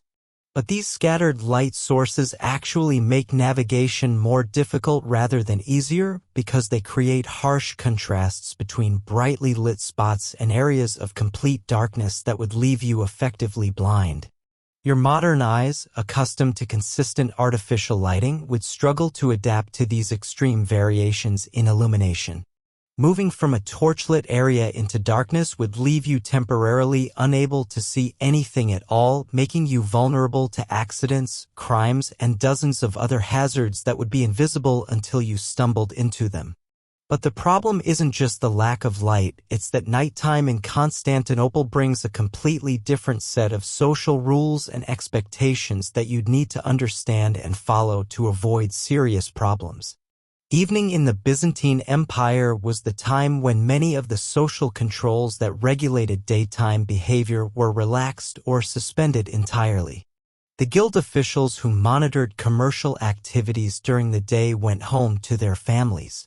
The government inspectors who enforced regulations during business hours ended their shifts. The religious authorities who maintained public order during daylight retreated to their monasteries and churches. This reduction in official oversight created opportunities for activities that were forbidden or restricted during the day.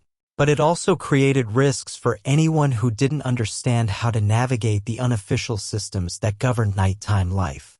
The taverns that served as social centers for working-class communities came alive in the evening, becoming gathering places where political discussions, business negotiations, and social arrangements were conducted according to informal protocols that were very different from the formal rules that governed daytime interactions.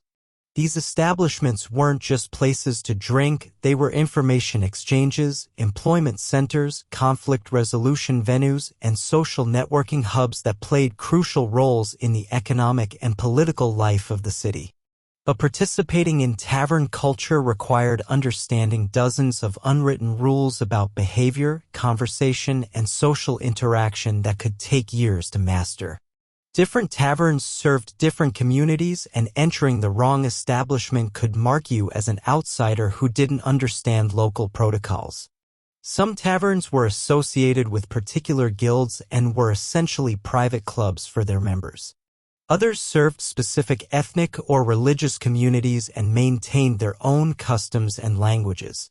Still others catered to particular social classes and had dress codes and behavior expectations that reflected their clientele's status.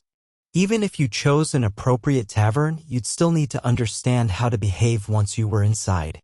Seating arrangements weren't random, they reflected social hierarchies and political relationships that determined where different people could sit, whom they could talk to, and what topics were appropriate for discussion.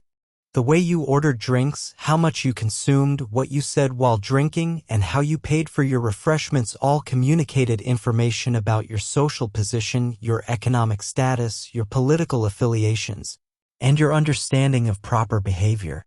Making mistakes in tavern etiquette could result in social embarrassment, physical confrontation, or exclusion from important information networks that were essential for survival in Byzantine society.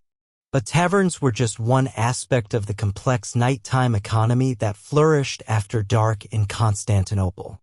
Evening was also the time when many illegal or semi-legal activities took place under the cover of darkness and reduced official supervision. Black market trading, unlicensed money changing, unauthorized religious activities, and political discussions that would be dangerous during the day all took place in the evening hours. Participating in these activities could provide access to goods, services, and information that weren't available through official channels, but it also involved risks that could have serious consequences if you were caught or betrayed. The networks that controlled these underground activities were based on personal relationships and mutual trust that took years to develop. Outsiders who tried to access these networks without proper introductions and established reputations were often viewed as potential spies, informants, or competitors who posed threats to existing arrangements. Even if you weren't interested in illegal activities, you'd still be affected by their presence because they created an atmosphere of suspicion and paranoia that influenced all nighttime social interactions. People would be constantly evaluating whether you might be working for the authorities, whether you could be trusted with sensitive information, and whether associating with you might put them at risk. The evening hours also brought increased risks from common criminals who took advantage of the darkness and reduced official presence to prey on vulnerable targets. Pickpockets, muggers, and thieves operated throughout the city, but they were especially active in the transitional periods around sunset and sunrise when lighting conditions were poor and fewer people were on the streets. These criminals weren't random opportunists, they were organized groups with their own territories, their own methods, and their own relationships with corrupt officials who provided protection in exchange for shares of their profits. Some criminal organizations had arrangements with tavern owners, merchants, and other legitimate businesses that allowed them to operate in certain areas without interference. Others paid bribes to members of the city watch who would warn them about planned raids or investigations. Understanding these criminal networks was essential for avoiding becoming a victim, but it required local knowledge that you simply wouldn't possess. You wouldn't know which streets were safe at which times, which areas were controlled by which groups, or which precautions were necessary to avoid attracting unwanted attention. Your unfamiliarity with local conditions would make you an obvious target for criminals who specialized in exploiting newcomers and outsiders. They would be able to identify you as someone who didn't belong, didn't understand local protocols, and probably didn't have the connections necessary to retaliate or seek justice if you were victimized. But criminal activity was just one of the dangers that increased as darkness fell over Constantinople. Evening was also the time when many of the ethnic and religious tensions that simmered beneath the surface of Byzantine society were most likely to erupt into open conflict. The different communities that maintained an uneasy coexistence during the day often segregated themselves in the evening, retreating to their own neighborhoods and social spaces where they could speak their own languages, practice their own customs, and discuss their grievances against other groups and against imperial authority. These evening gatherings weren't necessarily hostile or dangerous, but they could become so quickly if outside events created tensions or if conflicts arose between individuals who belonged to different communities. A business dispute between merchants from different ethnic groups could escalate into a neighborhood conflict that made entire areas of the city unsafe for anyone who belonged to the wrong community or who couldn't clearly demonstrate their allegiance to the right side.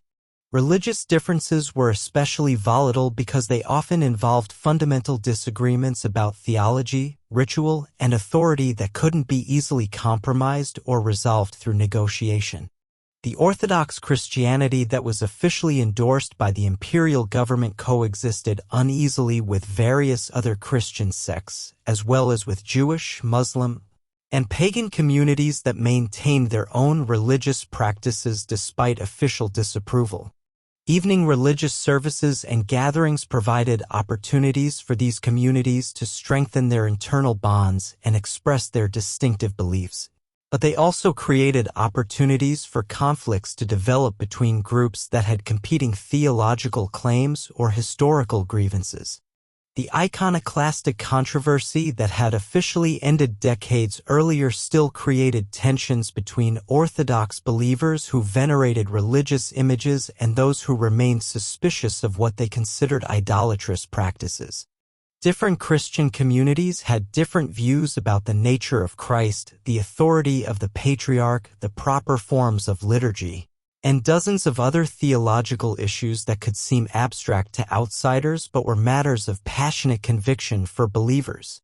These theological differences weren't just intellectual disagreements, they had practical implications for daily life that could affect everything from marriage arrangements to business partnerships to political loyalties. Evening was when these religious and theological tensions were most likely to surface in ways that could turn violent. Religious processions, prayer meetings, and theological discussions could escalate into confrontations that required military intervention to restore order. As an outsider who didn't belong to any established religious community, you'd be especially vulnerable during these conflicts because you couldn't claim the protection of any particular group. But you also couldn't remain neutral without appearing suspicious to all sides. The approach of night also brought changes in the physical environment of Constantinople that would create new challenges for anyone trying to navigate the city safely. Temperature differences between day and night could be dramatic, especially during certain seasons when warm days were followed by cool evenings that would leave you unprepared if you didn't have appropriate clothing. The clothing that had been suitable for daytime activities might be inadequate for evening temperatures, but changing clothes required access to your dwelling and spare garments that you might not have been able to afford or acquire. Humidity from the nearby sea and the city's many cisterns and fountains could create fog and mist that would further reduce visibility and make navigation even more difficult than the darkness alone would suggest. The narrow streets that provided shade during hot afternoons could become wind tunnels in the evening, creating sudden gusts that could extinguish torches, scatter loose objects, and make walking treacherous. Rain, which was common during certain seasons, could turn unpaved streets into muddy obstacles that were difficult and dangerous to traverse in the dark. The city's drainage systems, while sophisticated for their time, could become overwhelmed during heavy rains, creating temporary streams and pools that would be invisible until you stepped into them. The combination of darkness, weather, and unfamiliar terrain would make even short journeys through the city potentially hazardous adventures that could result in injuries, getting lost, or accidentally entering areas where you weren't welcome. But physical navigation was just one aspect of the challenge of surviving the evening hours in Constantinople. You'd also need to understand and adapt to the social rhythms that governed nighttime activities throughout the city. Different neighborhoods had different schedules for evening activities based on the occupations, social classes, and cultural traditions of their residents. Some areas became quiet and deserted soon after sunset as residents retreated to their homes for family meals and early rest. Others remained active well into the night with social gatherings, business activities, and entertainment that continued until dawn. Understanding these neighborhood rhythms was essential for knowing where you could safely travel at different times and what types of activities were appropriate in different areas. The working-class neighborhoods where craftsmen and laborers lived often had communal evening activities centered around shared courtyards and common areas where families would gather to share meals, exchange news, and allow children to play together before bedtime. These gatherings were important social institutions that strengthened community bonds and provided informal support networks for families during difficult times.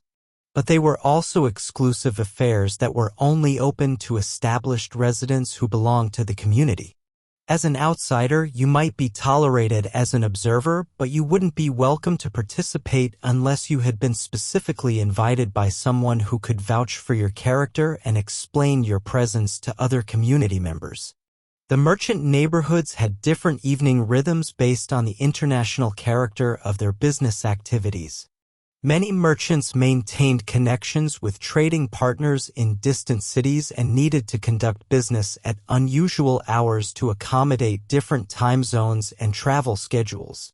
These commercial activities created opportunities for foreigners and outsiders to find work, accommodation, and social connections that might not be available in other parts of the city. But they also created environments where cultural misunderstandings, language barriers, and conflicting business practices could lead to disputes and conflicts. The aristocratic neighborhoods had their own evening traditions based on elaborate social rituals that reinforced status hierarchies and political relationships among the imperial elite. These activities were completely closed to outsiders and were protected by security arrangements that would make even approaching these areas potentially dangerous for anyone who didn't have legitimate business there. Understanding which neighborhoods had which characteristics, what their boundaries were, and how to behave appropriately in each area would require local knowledge that could only be acquired through extended experience living in the city. The evening hours also brought changes in the availability and accessibility of essential services that you'd need to survive in Constantinople. Many shops and markets that had been open during the day closed at sunset, making it difficult or impossible to obtain food, water, or other necessities if you hadn't planned ahead. The vendors who remained active in the evening often charged higher prices for their goods and services, taking advantage of reduced competition and the urgency of customers who needed supplies but had limited alternatives. Some essential services, like medical care and emergency assistance, became much more difficult to access after dark. Physicians who maintained regular office hours during the day might be unavailable for emergency calls, and the informal networks that provided community support during crises often didn't extend to outsiders who weren't part of established social groups. The city watch that was supposed to maintain order and provide security during the evening hours was often understaffed, underpaid, and focused on protecting the wealthy neighborhoods and important government buildings rather than providing general public safety services. In many areas of the city, especially the poorer neighborhoods where you'd probably be living, evening security was provided by informal community organizations that were only accountable to local residents and might view outsiders as potential threats rather than people deserving protection. As the evening progresses and full darkness settles over Constantinople, you begin to realize that surviving the night will require a completely different set of skills and strategies than those you'd been developing during the day. The social protocols, economic systems, and survival techniques that had been challenging but manageable during daylight hours become almost impossible to navigate in the darkness, where every decision carries higher stakes and every mistake has more serious consequences. The sounds of the great city change as evening deepens. The commercial bustle of the day gives way to the murmur of conversations from taverns and courtyards, the chanting of evening prayers from churches and monasteries, and the occasional sounds of conflict or celebration that echo through the narrow streets.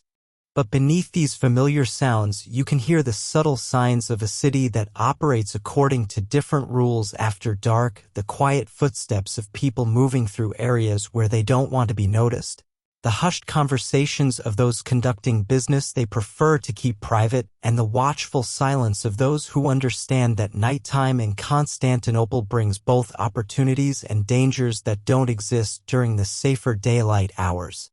The evening breeze carries scents that tell their own stories about the secret life of the city, cooking smells from communities that gather to share meals and strengthen their bonds, incense from religious services that provide spiritual comfort and social connection, and the subtler odors of fear, desperation, and hope that emanate from people struggling to survive in a world that offers few guarantees and little mercy for those who lack the knowledge, skills, and connections necessary to navigate its complexities. And as you stand in the growing darkness, trying to decide where to go and what to do as night falls over the greatest city in the medieval world, you begin to understand that the evening and night hours ahead will test your endurance, your adaptability, and your will to survive in ways that will make the morning and afternoon challenges seem simple by comparison. The deep of night in Constantinople brings with it a transformation so complete that you might think you've entered an entirely different city. The bustling, complex, but ultimately comprehensible world of daytime Byzantine life gives way to something far more mysterious, dangerous, and psychologically challenging, a nocturnal realm where the normal rules of social interaction are suspended. where new types of threats emerge from the shadows and where survival depends on understanding systems and relationships that operate completely outside the official structures of imperial society. The darkness that envelopes the city isn't just an absence of light, it's a fundamental change in the nature of reality as experienced by the people of Constantinople. Without artificial illumination, without reliable timekeeping devices, without means of long-distance communication, the night becomes a separate world where different people emerge, different activities take place, and different rules apply. The Constantinople that you've been struggling to understand during the daylight hours was challenging enough, but it was at least governed by systems that were official, documented, and theoretically predictable. The guild regulations, the imperial decrees, the religious requirements, and the social protocols that made daytime life so complex were at least consistent and discoverable if you had the time and resources to learn them. But the nighttime city operates according to informal systems that are deliberately hidden, constantly changing, and accessible only to people who have earned the trust and acceptance of the various underground communities that control different aspects of nocturnal life. These informal systems aren't just alternatives to the official structures, they're often in direct conflict with imperial authority, religious doctrine, and social conventions. Participating in nighttime activities means entering a world where the very survival skills that might have helped you during the day could mark you as dangerous, untrustworthy, or aligned with authorities that the night people consider their enemies. The transformation begins with the people themselves. Many of the individuals you encounter after full darkness falls are people you haven't seen during the day, night workers whose schedules are completely different from those of the daytime population. Underground figures who avoid official notice by conducting their business only when government offices are closed, and social outcasts who find acceptance in nighttime communities that operate according to different values and priorities. These night people have developed their own languages, their own customs, their own economic systems, and their own methods of resolving conflicts and maintaining order. They've created parallel institutions that provide many of the same services as the official systems, but according to completely different principles and for completely different constituencies. The night markets that emerge after dark offer goods and services that aren't available through official channels, imported luxuries that haven't been subject to imperial tariffs, crafted items that don't meet guild specifications but are more affordable for working people, and information that the government prefers to keep secret. But accessing these night markets requires introductions from trusted intermediaries, knowledge of constantly changing locations and passwords, and understanding of payment systems that often involve barter, favors, and promises rather than official currency. The social organizations that provide support and protection during the night hours are based on principles of mutual aid and collective resistance that are fundamentally different from the hierarchical structures that dominate daytime society. Instead of the rigid rank systems that determine everyone's place in official Byzantine society, night communities often operate according to more egalitarian principles where respect is earned through demonstrated competence, loyalty, and willingness to support other community members rather than through inherited status or official position. But these alternative social systems aren't necessarily more welcoming to outsiders than the official ones.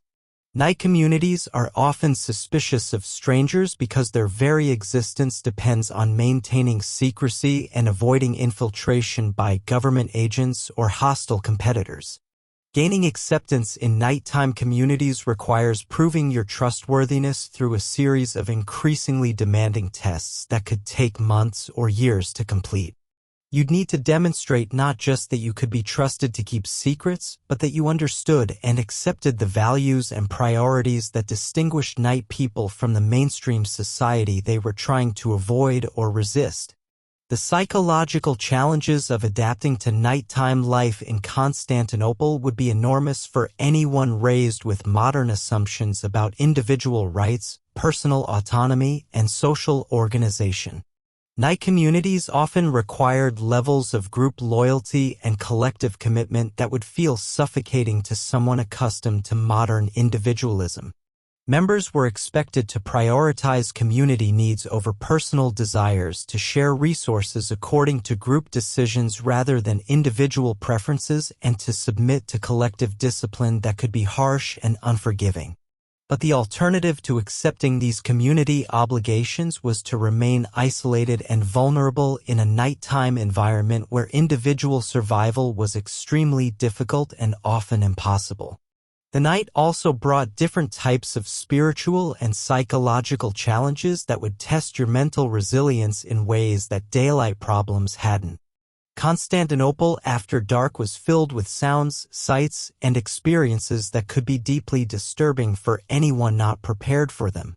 The combination of darkness, unfamiliar noises, strange smells, and constant awareness of unseen dangers created an atmosphere of tension and anxiety that could be overwhelming. The religious activities that took place during the night hours were often more intense and emotionally demanding than daytime services.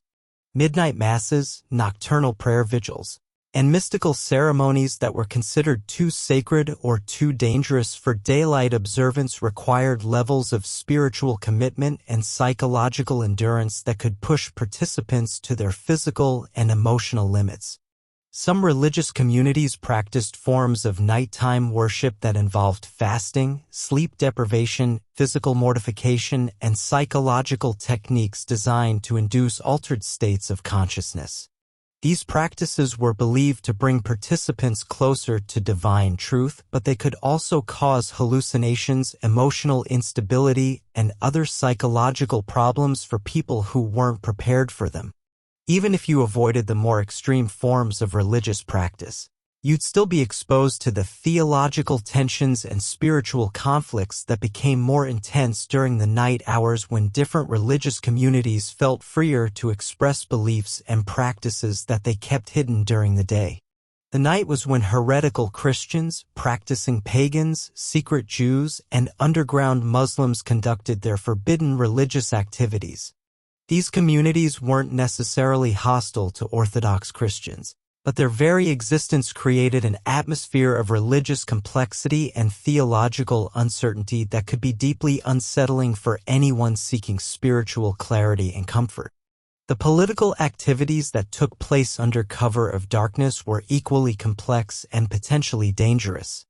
Night was when political dissidents met to discuss their grievances against imperial authority, when foreign agents conducted their intelligence-gathering activities, and when various conspiracies and resistance movements planned their operations. Being exposed to these political undercurrents, even accidentally, could make you complicit in activities that the imperial government considered treasonous.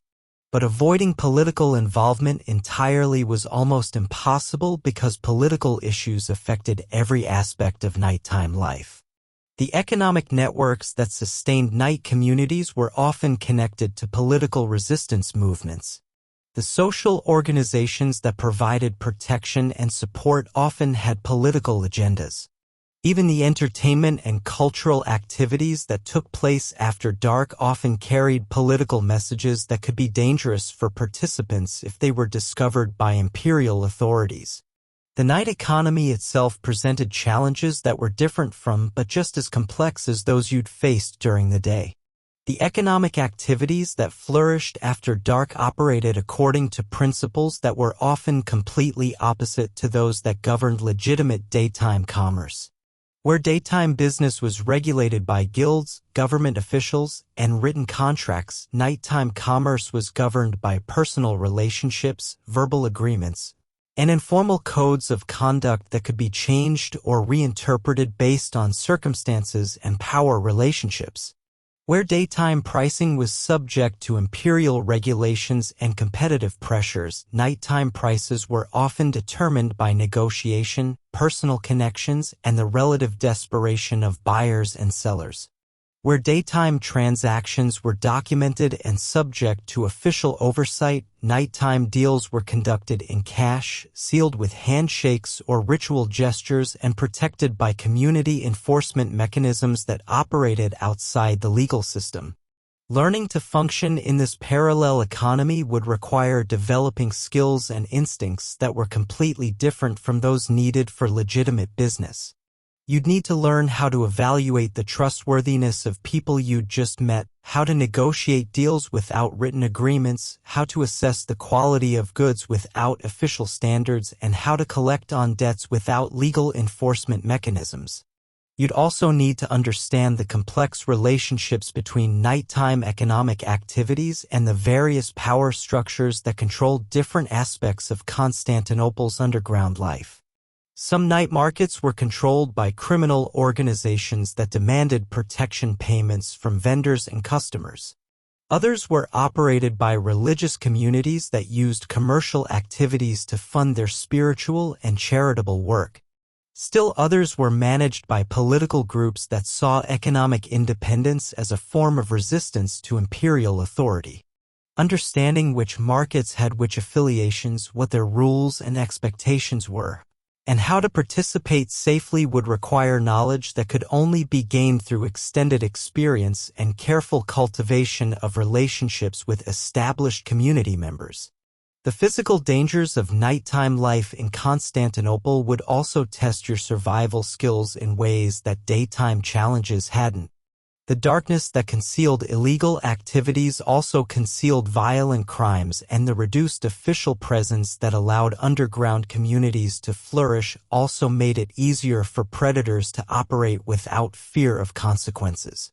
Street violence was more common and more severe during the night hours, partly because the perpetrators could operate with greater anonymity and partly because the night attracted people who were already desperate, angry, or unstable enough to engage in dangerous activities.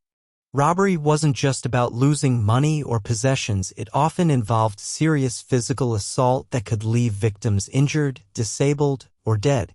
The medical care that was available to treat violent injuries was primitive and often ineffective, which meant that even surviving an attack could leave you with permanent disabilities that would make future survival even more difficult. Sexual assault was also a constant threat, especially for women but also for men who appeared vulnerable or who found themselves in situations where they couldn't defend themselves or call for help. The justice systems that might provide recourse for victims of nighttime violence were often corrupted by the same criminal networks that committed the crimes in the first place. Reporting crimes to official authorities could result in retaliation from criminals who had connections within the government. While seeking justice through unofficial channels could involve you in conflicts and obligations that were as dangerous as the original crimes, the psychological toll of living with constant awareness of these physical dangers would be enormous. You'd need to maintain heightened alertness and readiness for violence while also trying to appear relaxed and confident enough to function socially in nighttime communities.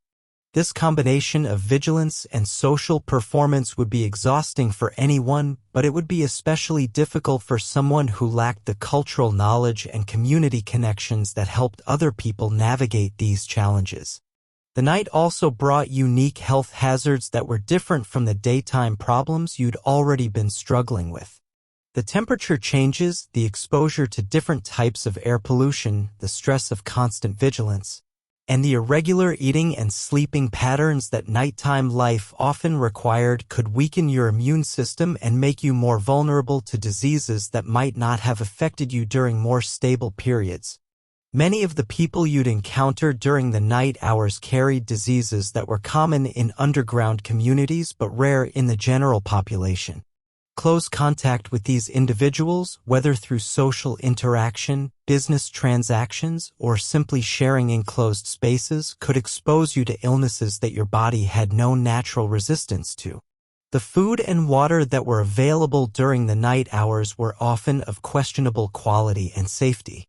Night vendors weren't subject to the same health inspections as daytime merchants, and the economic pressures of operating in illegal or semi-legal markets often led to shortcuts in food preparation and storage that could cause serious digestive problems or food poisoning. Alcohol consumption, which was often an important part of nighttime social activities, presented its own health risks. The alcoholic beverages that were available in nighttime establishments were often stronger, less carefully prepared, and more likely to be contaminated than those sold during the day. Understanding your limits, recognizing signs of contamination or adulteration, and maintaining enough self-control to function safely in environments where alcohol consumption was expected but overindulgence was dangerous would require experience and judgment that you probably wouldn't possess. The sleep disruption that resulted from nighttime activities would also have cumulative effects on your physical and mental health. Human bodies are designed to sleep during dark hours, and consistently staying awake all night while trying to sleep during the day would gradually undermine your health, your cognitive abilities, and your emotional stability. But finding safe places to sleep during the day would be difficult for someone without established community connections. The housing that was available to nighttime workers was often shared, noisy, and insecure, and the daytime hours when you needed to rest were often the times when other people were conducting business or social activities that would make sleep impossible. The cumulative effects of sleep deprivation, irregular eating patterns, constant stress, exposure to health hazards, and social isolation would gradually wear down your physical and psychological reserves until you became increasingly vulnerable to accidents, illnesses, and poor decisions that could have catastrophic consequences. As the night deepens and you struggle to adapt to the complex, dangerous, and alien world of nocturnal Constantinople, you begin to understand that survival requires more than just learning new skills or adapting to different customs. The nighttime city demands a fundamental transformation of your personality, your values, your social instincts, and your understanding of what it means to be human in civilized society. The individualism, the respect for personal rights, the assumption that conflicts can be resolved through rational discussion and legal processes, the belief that hard work and good intentions will eventually be rewarded. All of these modern assumptions would not just be useless in nighttime Constantinople, they would be actively dangerous. The night people who survive and thrive in this environment have developed different assumptions about human nature, social relationships, and survival strategies. They've learned to think collectively rather than individually, to prioritize loyalty over honesty, to value street wisdom over formal education, and to accept violence as a normal part of social interaction. They've developed instincts for reading people's intentions, assessing dangerous situations, and making quick decisions under pressure that can only be acquired through years of experience in environments where mistakes can be fatal. They've learned to compartmentalize their lives, keeping their nighttime activities separate from their daytime identities, maintaining multiple personas for different social contexts, and protecting themselves psychologically from the trauma and moral ambiguity that are inevitable parts of underground life. For someone raised with modern assumptions about psychological health, personal integrity, and authentic self-expression, these adaptive strategies would be profoundly disturbing and potentially destructive. The constant need to hide your true thoughts and feelings, to present different versions of yourself to different people, to engage in activities that violate your moral principles, and to maintain relationships based on mutual benefit rather than genuine affection would create psychological conflicts that could lead to depression, anxiety, and identity confusion. But the alternative to this psychological adaptation would be continued isolation and vulnerability in an environment where community support and street credibility were essential for survival. The night hours also brought a different relationship with time itself that would be disorienting for anyone accustomed to modern schedules and time management systems.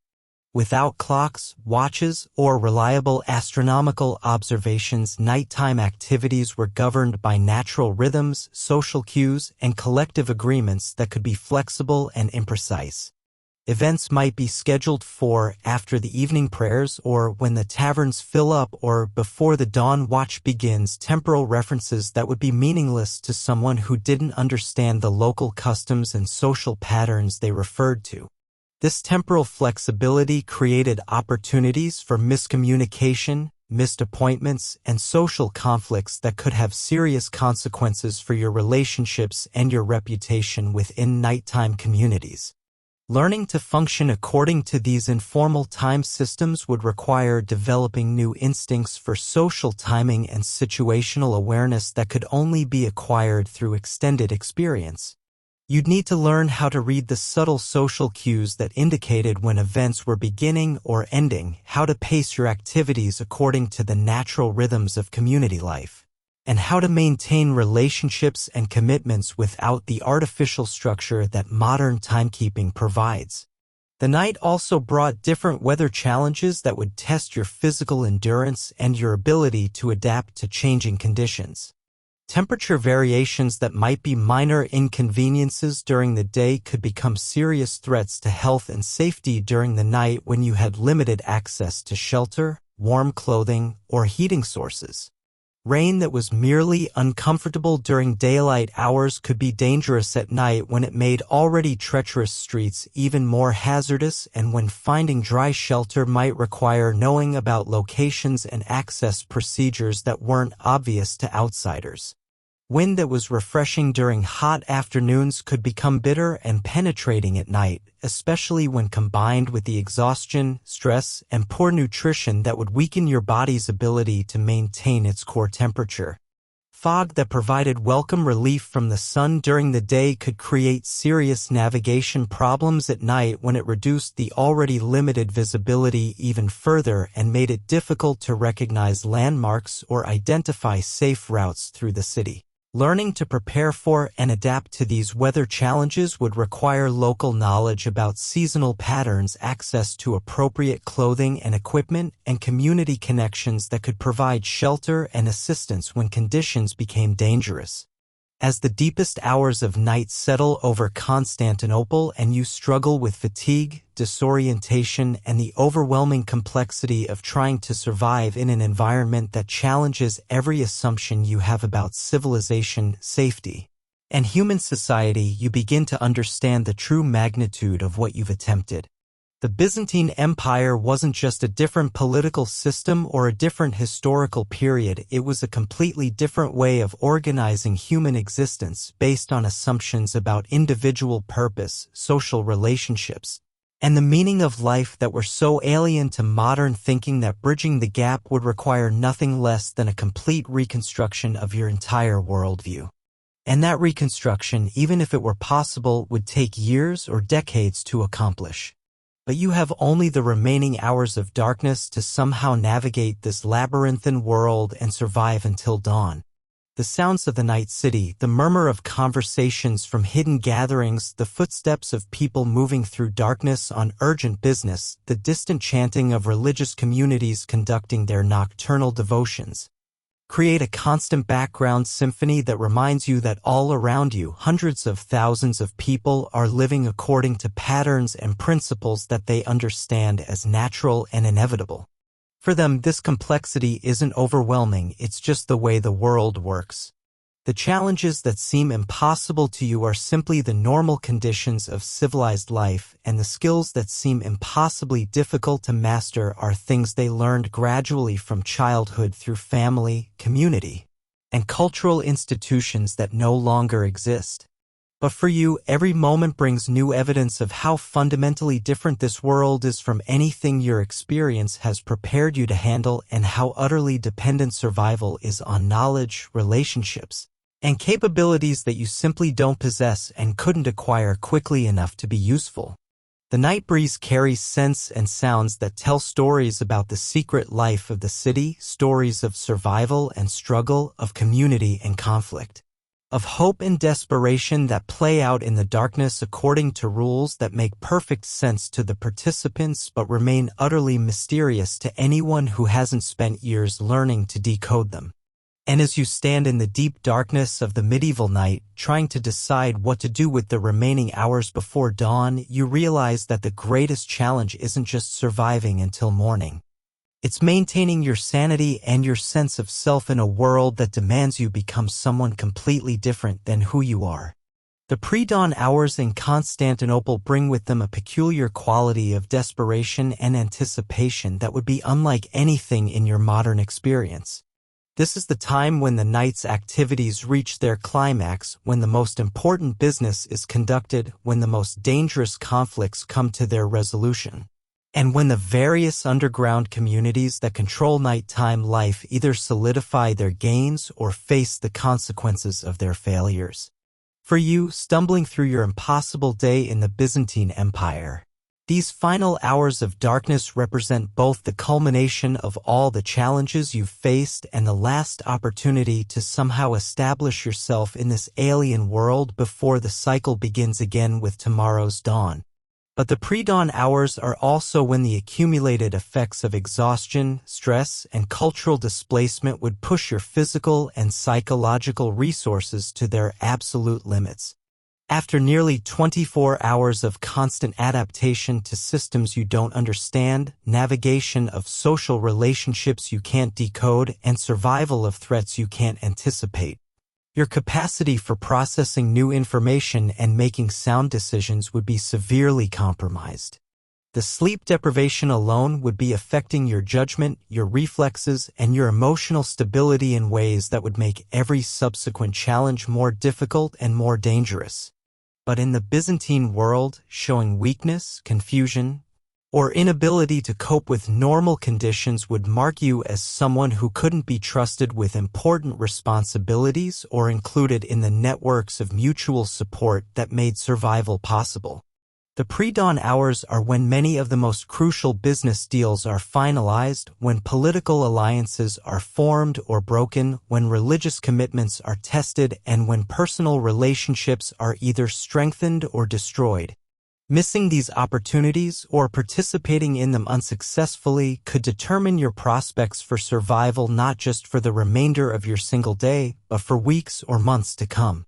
The Byzantine Empire was a society where reputation and relationships were everything, and the pre-dawn hours were often when reputations were made or destroyed based on how people handled the challenges and opportunities that the night had presented. The business activities that take place in the hours before dawn are often the most important and most profitable of the entire 24-hour cycle. This is when merchants finalize the deals they've been negotiating throughout the night, when craftsmen complete the orders that will determine their income for the coming week, and when service providers collect the payments that will allow them to survive until the next opportunity arises. But these pre-dawn business activities require levels of mental acuity, negotiation skill, and cultural knowledge that would be extremely difficult to maintain after the exhausting day you've already experienced.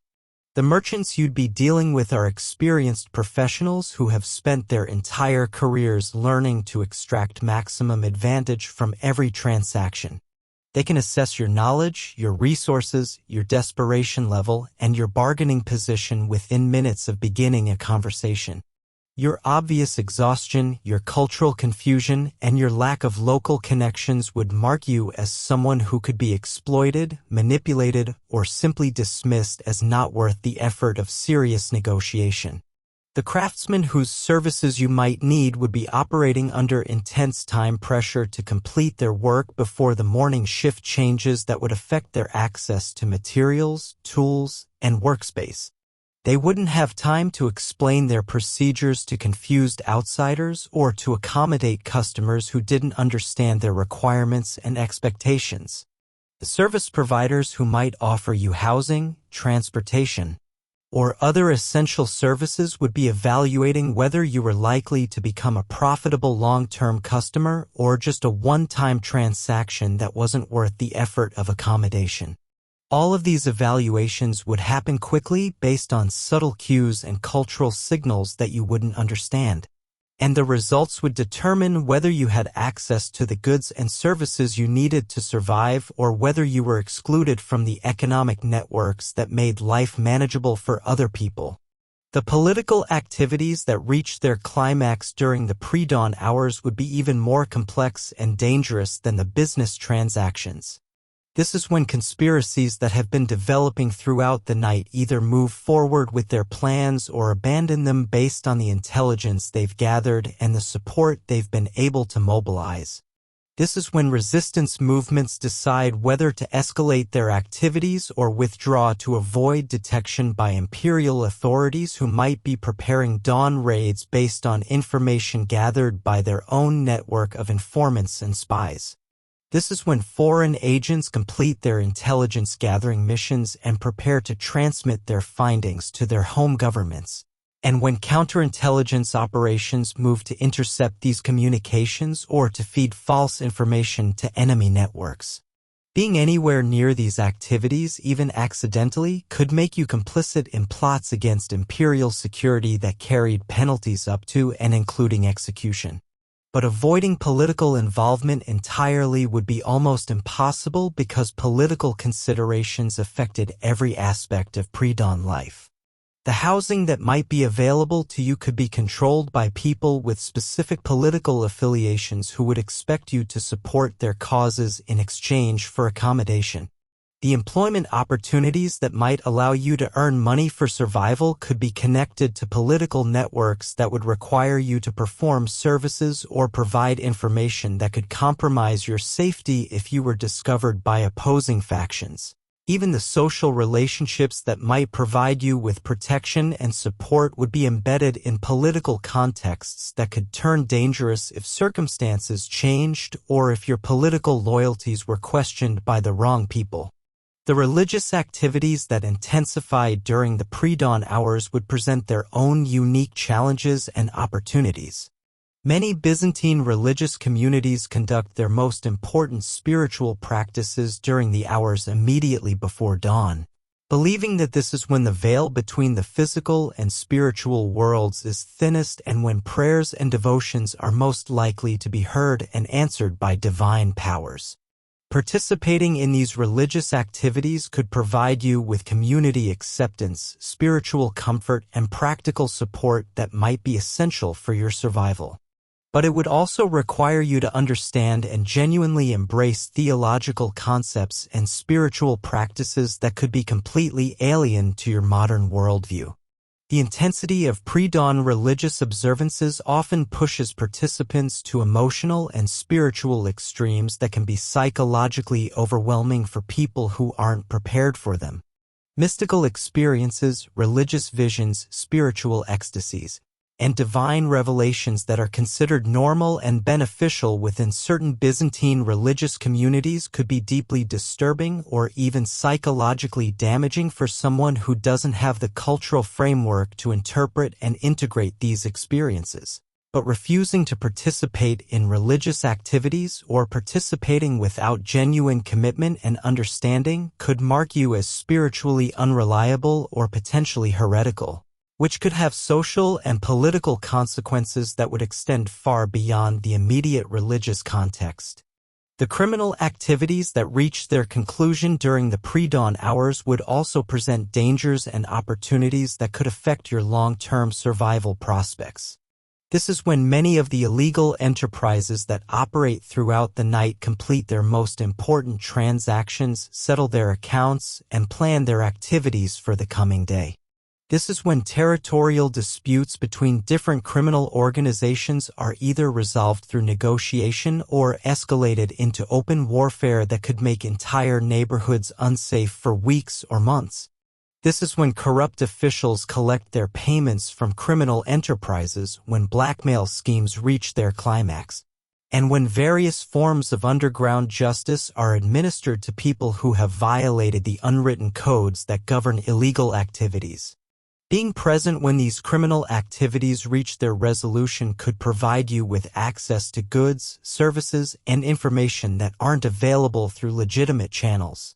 but it could also expose you to violence, legal prosecution, and ongoing obligations to criminal networks that could compromise your safety and your freedom for years to come. The physical challenges of surviving the pre-dawn hours would be complicated by the accumulated effects of the entire day's stress and exertion. Your body would be operating on depleted energy reserves, compromised immune function, and heightened stress hormones that would make you more vulnerable to accidents, illnesses, and poor decisions. The cold that often characterizes pre-dawn hours would be more difficult to tolerate when you were already exhausted and possibly malnourished from a day of irregular eating and poor food quality. The darkness that still prevails during these hours would be harder to navigate when your eyes were strained from a full day of trying to adapt to unfamiliar lighting conditions and visual environments. The sounds that might indicate danger or opportunity would be more difficult to interpret when your hearing was dulled by fatigue and when your mind was overwhelmed by the effort of processing unfamiliar auditory information. The smells that could provide important information about your environment would be harder to detect and decode when your senses were compromised by exhaustion and stress. All of these physical challenges would compound each other, creating a downward spiral of declining capabilities that would make each subsequent challenge more difficult and more dangerous than it would have been earlier in the day. The psychological pressures of the pre-dawn hours would be equally demanding and potentially more dangerous than the physical challenges. This is when the accumulated stress of trying to function in an alien cultural environment would combine with sleep deprivation, irregular nutrition, and constant vigilance to create psychological conditions that could lead to serious errors in judgment, emotional breakdowns, or complete psychological collapse. The pre-dawn hours are often when people who are struggling with overwhelming challenges either find the strength to persevere or reach the breaking point where they can no longer cope with their circumstances. For someone trying to survive in Byzantine Constantinople without the cultural knowledge, social connections, and survival skills that local residents take for granted, the pre-dawn hours could represent the moment when the accumulated challenges become literally impossible to manage. The decision-making processes that had been difficult throughout the day would become almost impossible when your cognitive abilities were compromised by exhaustion and when the consequences of poor decisions were becoming more serious and more immediate. The social interactions that had been challenging but manageable during earlier hours would become overwhelming when your ability to read cultural cues, understand social dynamics, and respond appropriately was severely impaired by fatigue and stress. The emotional regulation that had allowed you to cope with frustration, fear, and confusion throughout the day would begin to break down when your psychological resources were depleted and when the challenges you were facing continued to intensify rather than diminish. But the pre-dawn hours also represent the final opportunity to establish yourself in Byzantine society before the cycle begins again with a new day that would bring its own challenges and opportunities. The relationships you managed to form during the night, the reputation you succeeded in establishing, the skills you demonstrated, and the resources you acquired would all influence your prospects for survival during the coming day. The communities that might accept you as a member, the economic opportunities that might become available to you, the protection that might be extended to you, and the support that might be provided during future difficulties would all depend on how successfully you navigated the challenges and opportunities of your first complete day and night in the Byzantine world. The knowledge you gained about Byzantine society, the connections you made with other people, the survival strategies you developed, and the cultural adaptations you achieved would all become the foundation for whatever life you might be able to build in this alien environment. But acquiring this knowledge, making these connections, developing these strategies, and achieving these adaptations would require reserves of energy, intelligence, and psychological resilience that most modern people would find extremely difficult to maintain under the conditions you've been experiencing. As the pre-dawn darkness begins to show the first subtle signs that daylight is still hours away but will eventually return, you find yourself facing the culmination of all the challenges that have been building throughout your impossible day in the Byzantine Empire. The exhaustion that weighs on your body, the confusion that clouds your mind, and the desperation that gnaws at your spirit all combine to create a moment of truth where you must either find the strength to persevere through the final challenges of the night or acknowledge that the world you've entered is simply too complex, too demanding, and too alien for your modern capabilities to master. The sounds of the pre-dawn city, the whispered conversations of people conducting urgent business, the footsteps of those moving quickly through the darkness toward important destinations, the distant chanting of religious communities preparing for dawn prayers, all remind you that around you hundreds of thousands of people are successfully navigating challenges that seem impossible to you. But these people have had their entire lives to develop the knowledge, skills, and relationships that make survival possible in this environment. They've been gradually adapting to these conditions since childhood, building their capabilities through years of experience and establishing their place in social networks that provide the support and protection that individual effort alone cannot achieve.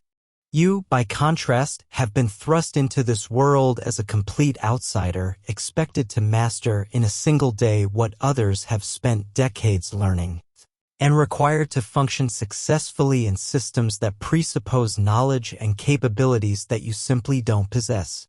The pre-dawn hours represent not just the culmination of your first day in the Byzantine Empire, but also the moment when the true magnitude of what survival in this world would require becomes undeniably clear. The gentle night breeze carries the scent of wood smoke from heating fires being rekindled for the morning, the aroma of bread beginning to bake in preparation for the day's first meals, and the subtle perfume of incense from early morning religious services that will soon welcome the dawn. These familiar scents of daily life continuing according to ancient rhythms provide a moment of comfort in what has been an overwhelming journey through one of history's most complex and demanding civilizations. But they also serve as reminders that for the people of Constantinople, this complexity isn't overwhelming, it's simply the way life works. The challenges that have exhausted and bewildered you are just the normal conditions of existence that they've learned to navigate as naturally as breathing. And as you stand in the deep darkness before dawn, trying to summon the strength for whatever the final hours of night might bring, you begin to understand that survival in the Byzantine Empire requires nothing less than becoming a completely different type of person than the one you are, someone who thinks differently, values different things, and finds meaning in a world organized according to principles that are fundamentally alien to everything your modern experience has taught you about life, society, and human nature. As the first faint suggestions of dawn begin to touch the eastern horizon beyond Constantinople, you find yourself at the end of what may have been the most challenging 24 hours of human experience imaginable. A complete day and night in the Byzantine Empire, the most sophisticated and demanding civilization the medieval world ever produced. The approaching dawn brings with it a bittersweet mixture of relief and profound realization. Relief that you have somehow survived this long in a world that challenged every assumption you had about human society, individual capability, and the meaning of civilized life.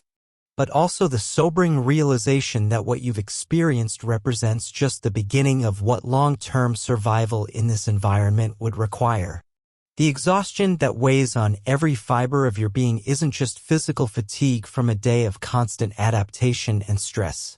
It's the deeper weariness that comes from discovering that everything you thought you knew about how to function as a human being in civilized society is not just inadequate, but often counterproductive in the Byzantine world. Your modern instincts for independence, individual rights, personal autonomy, and self-determination, all the values that make you who you are, have proven to be not just useless but actually dangerous in a society organized around completely different principles of hierarchy, obligation, and collective purpose. The knowledge you've gained about Byzantine life during your impossible day represents perhaps 1,000th of what you would need to function successfully in this society.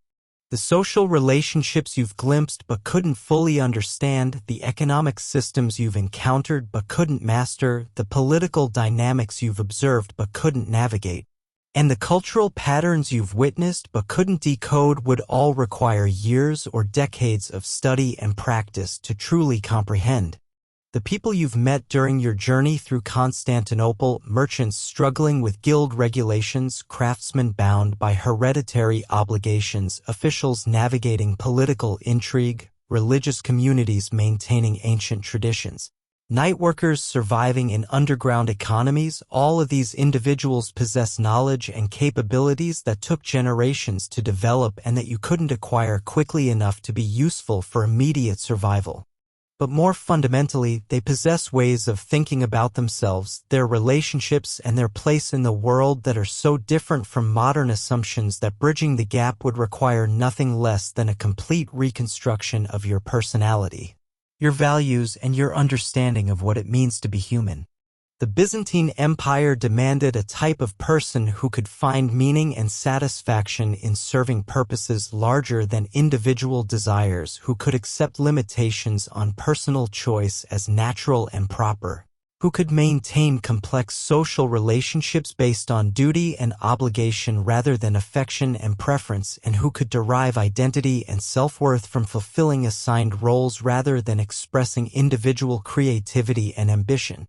These aren't just different lifestyle preferences, they represent fundamentally different assumptions about human nature, social organization, and the purpose of existence that would be almost impossible for someone raised with modern ideas to genuinely embrace and internalize.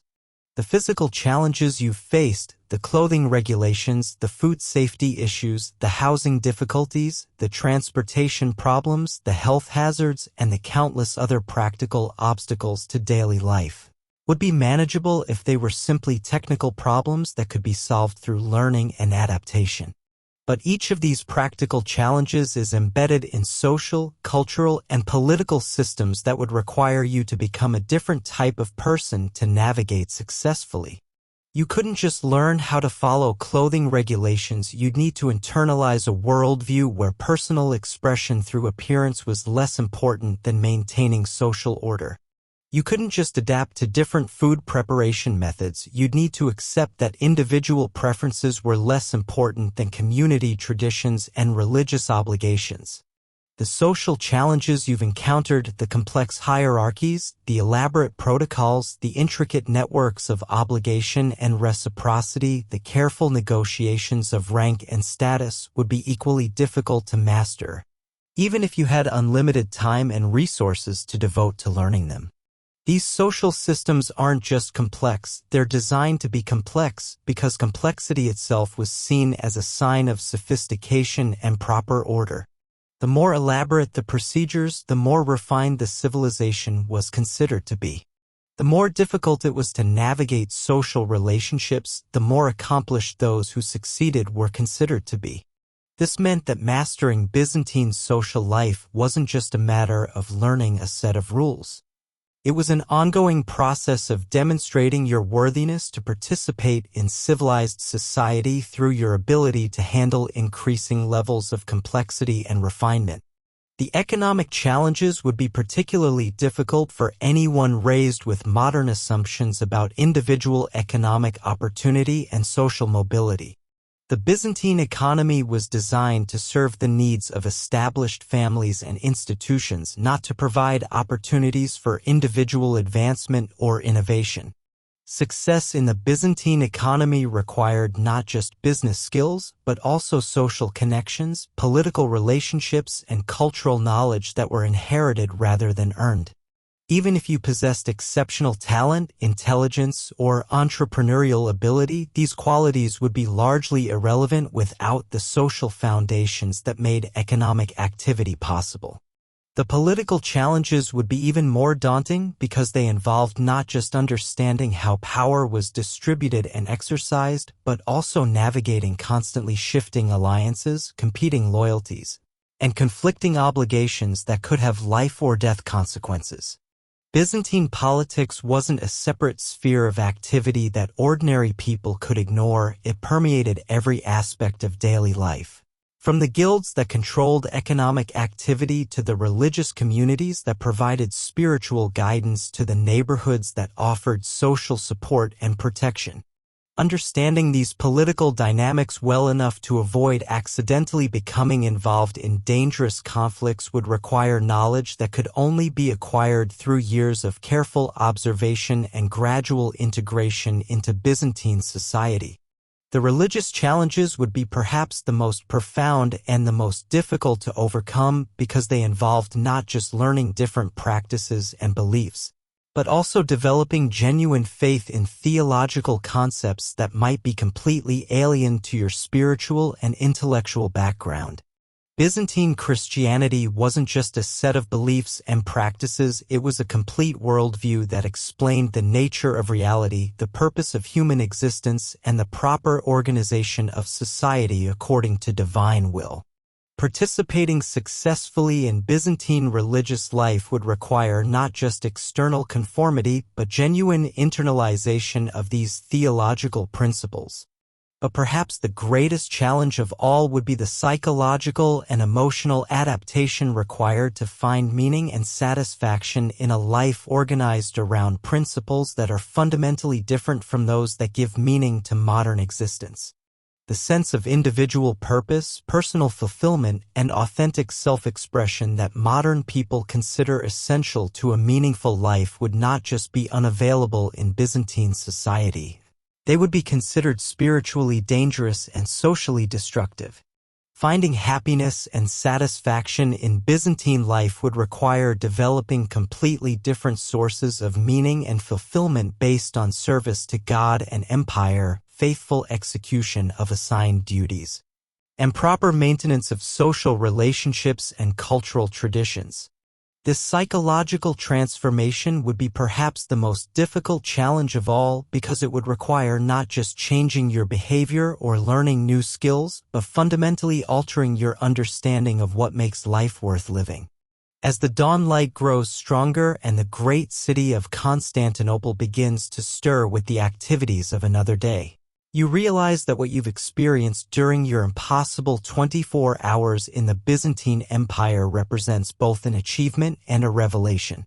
The achievement is simply having survived at all in an environment that would challenge the adaptability and resilience of even the most capable modern person.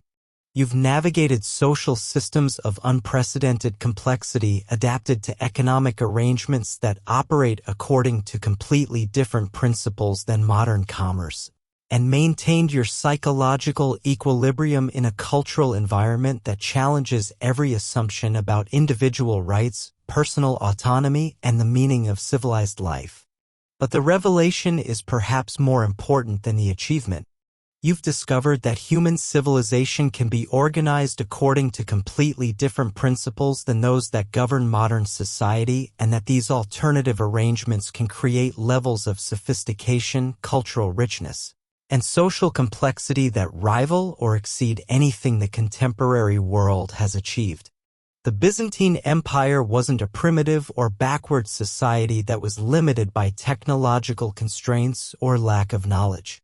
It was a sophisticated civilization that made different choices about how to organize human life based on different assumptions about human nature, social relationships, and the proper purposes of individual and collective existence.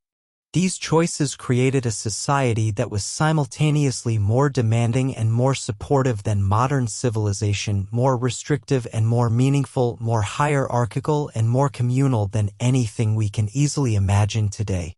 Understanding this society, even imperfectly and for just a single day, provides insights into the range of possibilities for human social organization that can help us better understand both the achievements and the limitations of our own historical moment. The people of Constantinople who are beginning their daily routines as you complete your impossible journey through their world are not fundamentally different from modern people in their intelligence, their creativity, their emotional needs, or their capacity for adaptation and growth. But they've developed these universal human capabilities in the service of different goals, according to different values and within different social structures that created different possibilities and different limitations for human flourishing. The dawn that breaks over Constantinople on the morning after your incredible day in the Byzantine Empire is the same sun that rises over the modern world. But it illuminates a human society that organized itself according to principles so different from our own that understanding it requires us to expand our conception of what human civilization can be. As you stand in the growing light, watching the great city come alive around you with the purposeful activity of 500,000 people beginning another day in their complex, demanding, but ultimately successful civilization, you begin to understand why you wouldn't have lasted a day in the Byzantine Empire. It's not because you lack intelligence, courage, or adaptability. It's not because the Byzantine people were superior to modern humans in their capabilities or their understanding of how to organize society. It's because survival in any human civilization requires knowledge, skills, relationships, and ways of thinking that can only be developed through gradual adaptation over years or decades of experience. The Byzantine Empire created a particular type of human being, someone who could find meaning in hierarchy, satisfaction in duty, identity in social role, and purpose in serving goals that transcended individual desires. These people weren't born knowing how to navigate Byzantine society any more than modern people are born knowing how to function in contemporary civilization. They learned gradually and often painfully how to think, feel, and behave in ways that allowed them to survive and even thrive in their particular historical and cultural environment. They developed the psychological flexibility, the social intelligence, and the cultural knowledge that made their sophisticated civilization possible. But they also developed these capabilities at the cost of other possibilities. The individual autonomy, the personal freedom, the creative self-expression, and the social mobility that modern people consider essential to human flourishing were largely unavailable in Byzantine society. Not because the Byzantines were incapable of creating them, but because they chose to organize their civilization around different priorities. The safety, security, and social support that Byzantine society provided to those who successfully fulfilled their assigned roles came at the price of accepting limitations on personal choice that most modern people would find intolerable. The cultural richness, spiritual depth, and social sophistication that Byzantine civilization achieved required levels of collective commitment and individual sacrifice that contemporary society would consider oppressive. Understanding why you wouldn't last a day in the Byzantine Empire helps illuminate both the achievements and the costs of our own historical moment. Modern civilization has created unprecedented opportunities for individual freedom, personal fulfillment, and social mobility, but often at the cost of the community bonds, spiritual certainties, and collective purposes that gave meaning and stability to earlier societies.